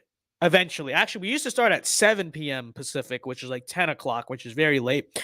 I moved it up an hour to hopefully get better viewership because people wouldn't go to sleep. But when I came out here, I was I'm keeping the same start time. I have to. So it's always just been something we've had to deal with. The problem with the early stream starts is that my day hasn't ended yet. Well, exactly. Okay, no one's ever going to be truly happy. I used to think 9 p.m. was a perfect equilibrium because people are now off work at 5. No, East Coasters are not asleep yet, but whatever. 8 p.m. though, that's prime time. That is technically, by definition, the prime time hour. I am prime time Dow. This is real. The viewers stay for longer too, because at midnight it drops off big time. So, Enclave Nationalist says, "Hey Vince, at school I see a bunch of people wearing Playboy merchandise. That's a national thing. I see that too. It's just everywhere. Yeah, it's gross. What do you want me to say about it? That's literally just the new phase of just hoery. That's not a word, but you know what I mean by that. It's crazy. Like it's. I mean, we know it's just been going down a hill. It really started with the crop top. If we want to be honest, this is true. That's really where it started. Remember, you know, remember in like I think it was like 2014, crop tops started to become a real. I mean, I guess they've always been around, but I just remember in like 2014 or maybe it's just I got older. I don't know, but it started to become a trend. There was even like news stories about it or something. And ever since then, just I mean, it's been happening for decades. Don't get me wrong, but in my lifetime, ever since the crop top trend started, it's just gotten like more and more ridiculous. It used to be like they would just show like a little bit of stomach, you know, by definition, immodest, but no one really looked at that like, oh my god. Although I don't know, my mom did growing up. If I'm gonna be honest, she was always modesty police when it came to women, which you know, didn't have a daughter, so she didn't have to worry about that. But you know, but you know, it started with that, and then if you ever noticed, it started to go that line started to go up and up and up to the point where basically wearing like a strapless bra just became clothes. Yeah, again, maybe it's always been like this. I don't know because I also grew up. So as the girls get older, they become hoochier, right? But like I swear, like it's something that's actually moved in a line. Okay, so it slowly got up, and then the straps disappeared, and it just became a tube. And then the next progression, now that they've run out of real estate, they've literally run out of real estate. Like here, now it's that it's gonna become a fashion trend to wear like Playboy bunny, you know, which historic, like literally, I would assume, I don't even know. I would assume that's something that historically only like strippers and prostitutes wore, you know. Now it's like mainstream clothing. Like what is the statement there? Like what were the Playboy bunnies? Like I assume people know. If you don't know, good. But no, you're literally saying you're like a, pardon my language, but like a gold digging whore. Like that's literally what the Playboy bunnies were. You know, that's literally what they were. They were the girls who would hang out with Hugh Hefner. Okay, that's what it was, and have orgies and stuff like that's what you're saying you are. You know, just think it is Michael Jordan. Oh, people who wear Jordans, like they're repping that, right? They're repping like Michael Jordan, whatever. That's what you're saying when you rep a Playboy bunny, and it's just true. It's true. You know, some new e-boy trend. Well, I guess e-boys wear it. I was talking more about girls who wear it. I do see boys wear it too, which I think they're just wearing it to say, you know, you know. But I was talking more about the girls I see wear it because I actually see that on a regular basis. So it's true. Women need to have respect for their own body. Yeah, but they don't. Yeah. Um it's just quite sad. You know, I'm not like I'm not a larper about the modesty thing like, "Oh, you have to cover all inches of like your head to toes or whatever." Like, you know, that's just larping, you know. But some like basic decency would be nice. Okay, like this is true. Some basic decency would be nice.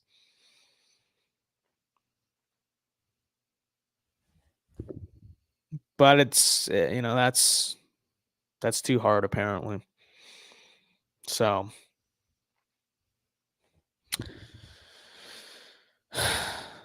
I don't know what you want me to do. Do you think flag burning is protected under the First Amendment?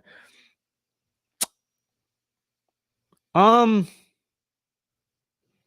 guess it depends on the intent. I'm gonna be honest, I don't really care about this issue. I think there can be laws like restricting flag burning. I mean, by definition, by like the definition of the First Amendment, if you were doing it for protest purposes, like, you know, you could say yes, but you know, I don't I don't really care a lot about the issue, if I'm gonna be honest. Um I don't mind making an amendment or an exception to that, you know. So I would say if it's unclear, just make a flag burning amendment if that's what we need to do. But it shouldn't unless decommissioning it. No, I agree. Well, I think what really this could come down to is like the incorporation clause of the 14th Amendment. Like, I'm sure states historically have regulated flag burning, but you know, the ACLU in the 50s and 60s just decided to sue literally everyone everywhere to incorporate every aspect of the 14th. And I would assume this is probably a place where I would guess that has happened and stuff like that. So I don't know.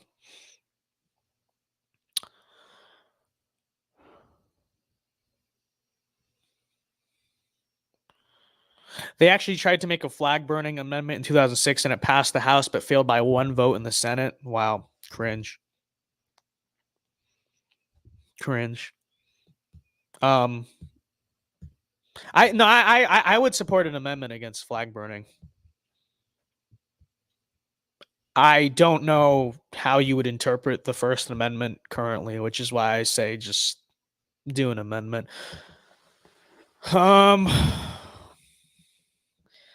Hey Vince, what do you think about Fallout 1 and 2? Never played them, but the lore seems great. But I've never played them.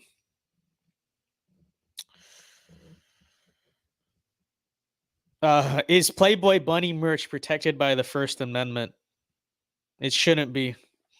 We're going to add that. We're going to add that in the flag burning amendment. You will not burn the flag or wear Playboy Bunny. Okay? Or watch anime. Or watch porn. Those are the 4 things we're going to ban in our new constitutional amendment. Okay? And we'll do what the Democrats do. Okay? Flag burning, that's probably the most popular thing that we want to ban. So we say it's a flag burning amendment. We throw in everything else we want to ban. But then we say, hey, then we do what the Democrats do whenever they try to like log roll something on or whatever. And they're just like, they add a bunch of pork to it. Like what they do with the stimulus bills, right? We do the same thing. We say, guys, it's just a flag burning amendment. Why do these communist Brandon Democrats not want to have a flag burning amendment? How cringe of them. Wow, look at them. And that's what we do. That's what we do. You know, quietly sneak in all this other stuff. But it's a flag burning amendment. What's wrong with you guys? What, you communist Democrats don't like the American flag? Communists. Real. That's what we got to do. Okay. All right. Flag burning. I'll say flag burning, blasphemy, Playboy Bunny, anime, and porn. There. New constitutional amendment. We'll call it the flag burning amendment. And it'll make all those things illegal. Unironically. Have you ever watched Cobra Kai? It's great. Is the new season's out now, huh? I haven't watched that one yet, but I am a Cobra Kai head for sure.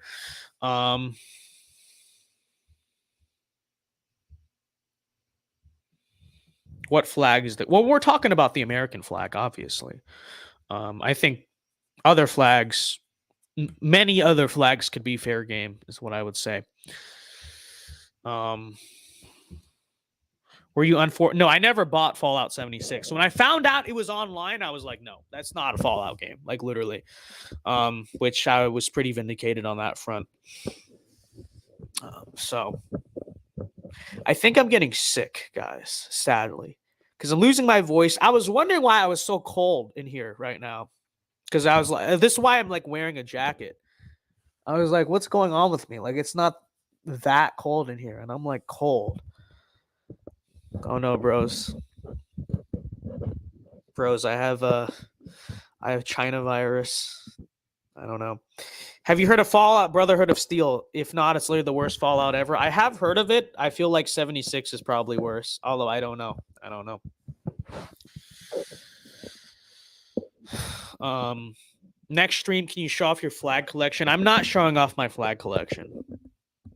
Let's say that right now. That's gonna be a secret mystery for everyone to know, or everyone to speculate about. Nobody will ever know. Nobody will ever know. So.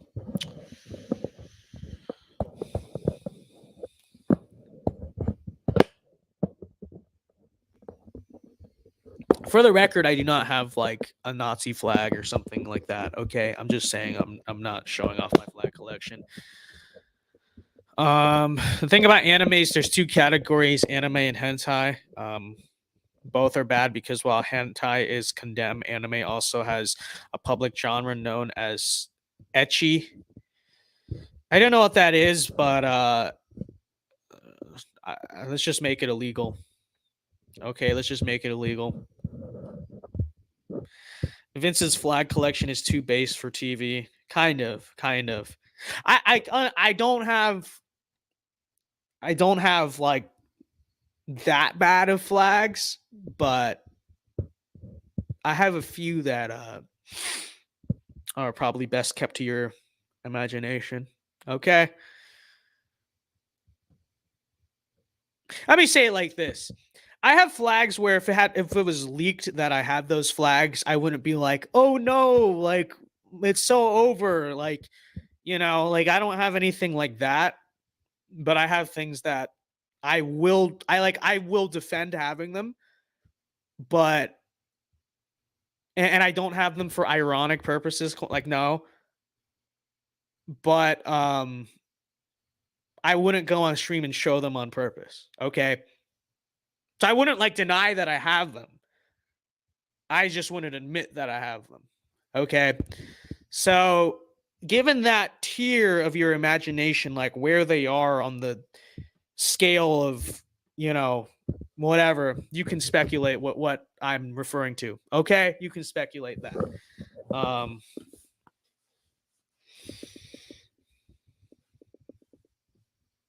That's all I'm gonna say about it. That's all I'm gonna say about it, you know.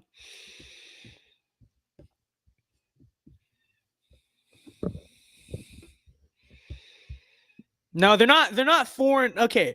The flag in question, I would say this. The flag in question, it's from American history. Okay, that's what I'll say about it. It's not some foreign flag. It is from American history. Okay, that's what I'll say about it.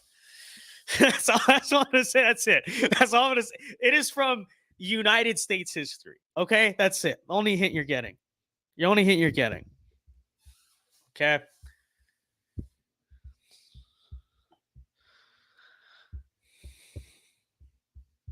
So I'm not saying anything more than that. I didn't say it was. I didn't. Nope. All I said is it's from American history. Okay. That's it. That's it.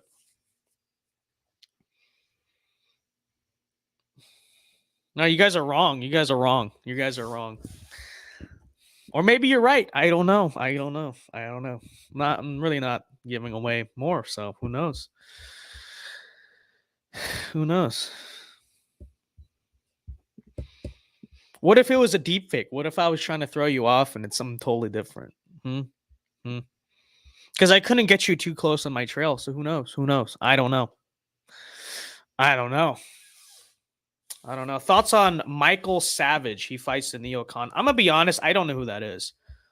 Like, honest question. Maybe I'm stupid for that. I may have heard the name, but I unironically am not familiar. It says he is a author, conspiracy theorist, political commentator, activist, and former radio host. Well, if he's a conspiracy theorist, we're probably in good company here. He's written books on nutrition, herbal medicine, and homeopathy.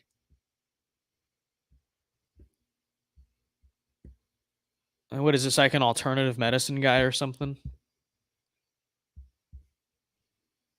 I don't know.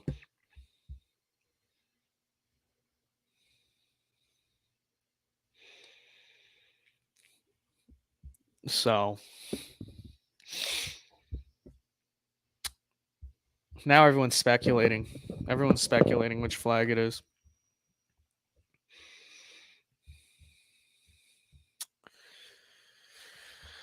I don't know, guys. Maybe it is. Maybe it's not. Maybe it's not.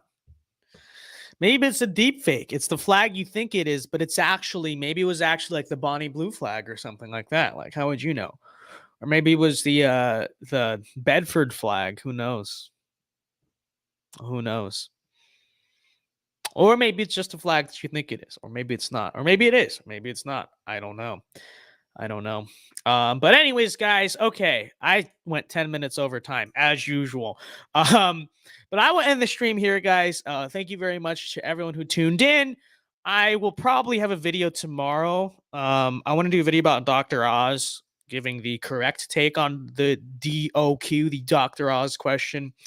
So I probably see you guys tomorrow or Thursday with that. And then, of course, Friday, as usual, on Friday, we will be doing our weekly show on Friday night at 8 p.m. Eastern time. So be sure to join us for the next stream on Friday night, again at 8 o'clock. Thank you to everyone who joined tonight. Be sure to leave a like on the stream, subscribe if you are new. And thank you very much for watching. Everyone have a blessed night. Alpha moves only. May God be with you, and peace. And leaving it, I do so with this prayer. May God's grace be with you in all the days ahead.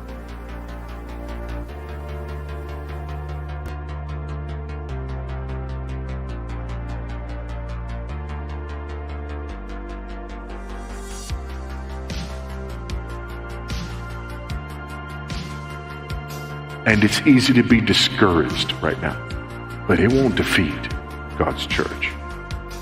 Be encouraged. There are thousands of prophets who have not bowed the knee to Baal. And be encouraged. At the end of the day, the bride of Christ will be defended. She will be protected. She will be preserved. And she will be restored, redeemed, and rescued by her Savior. Amen.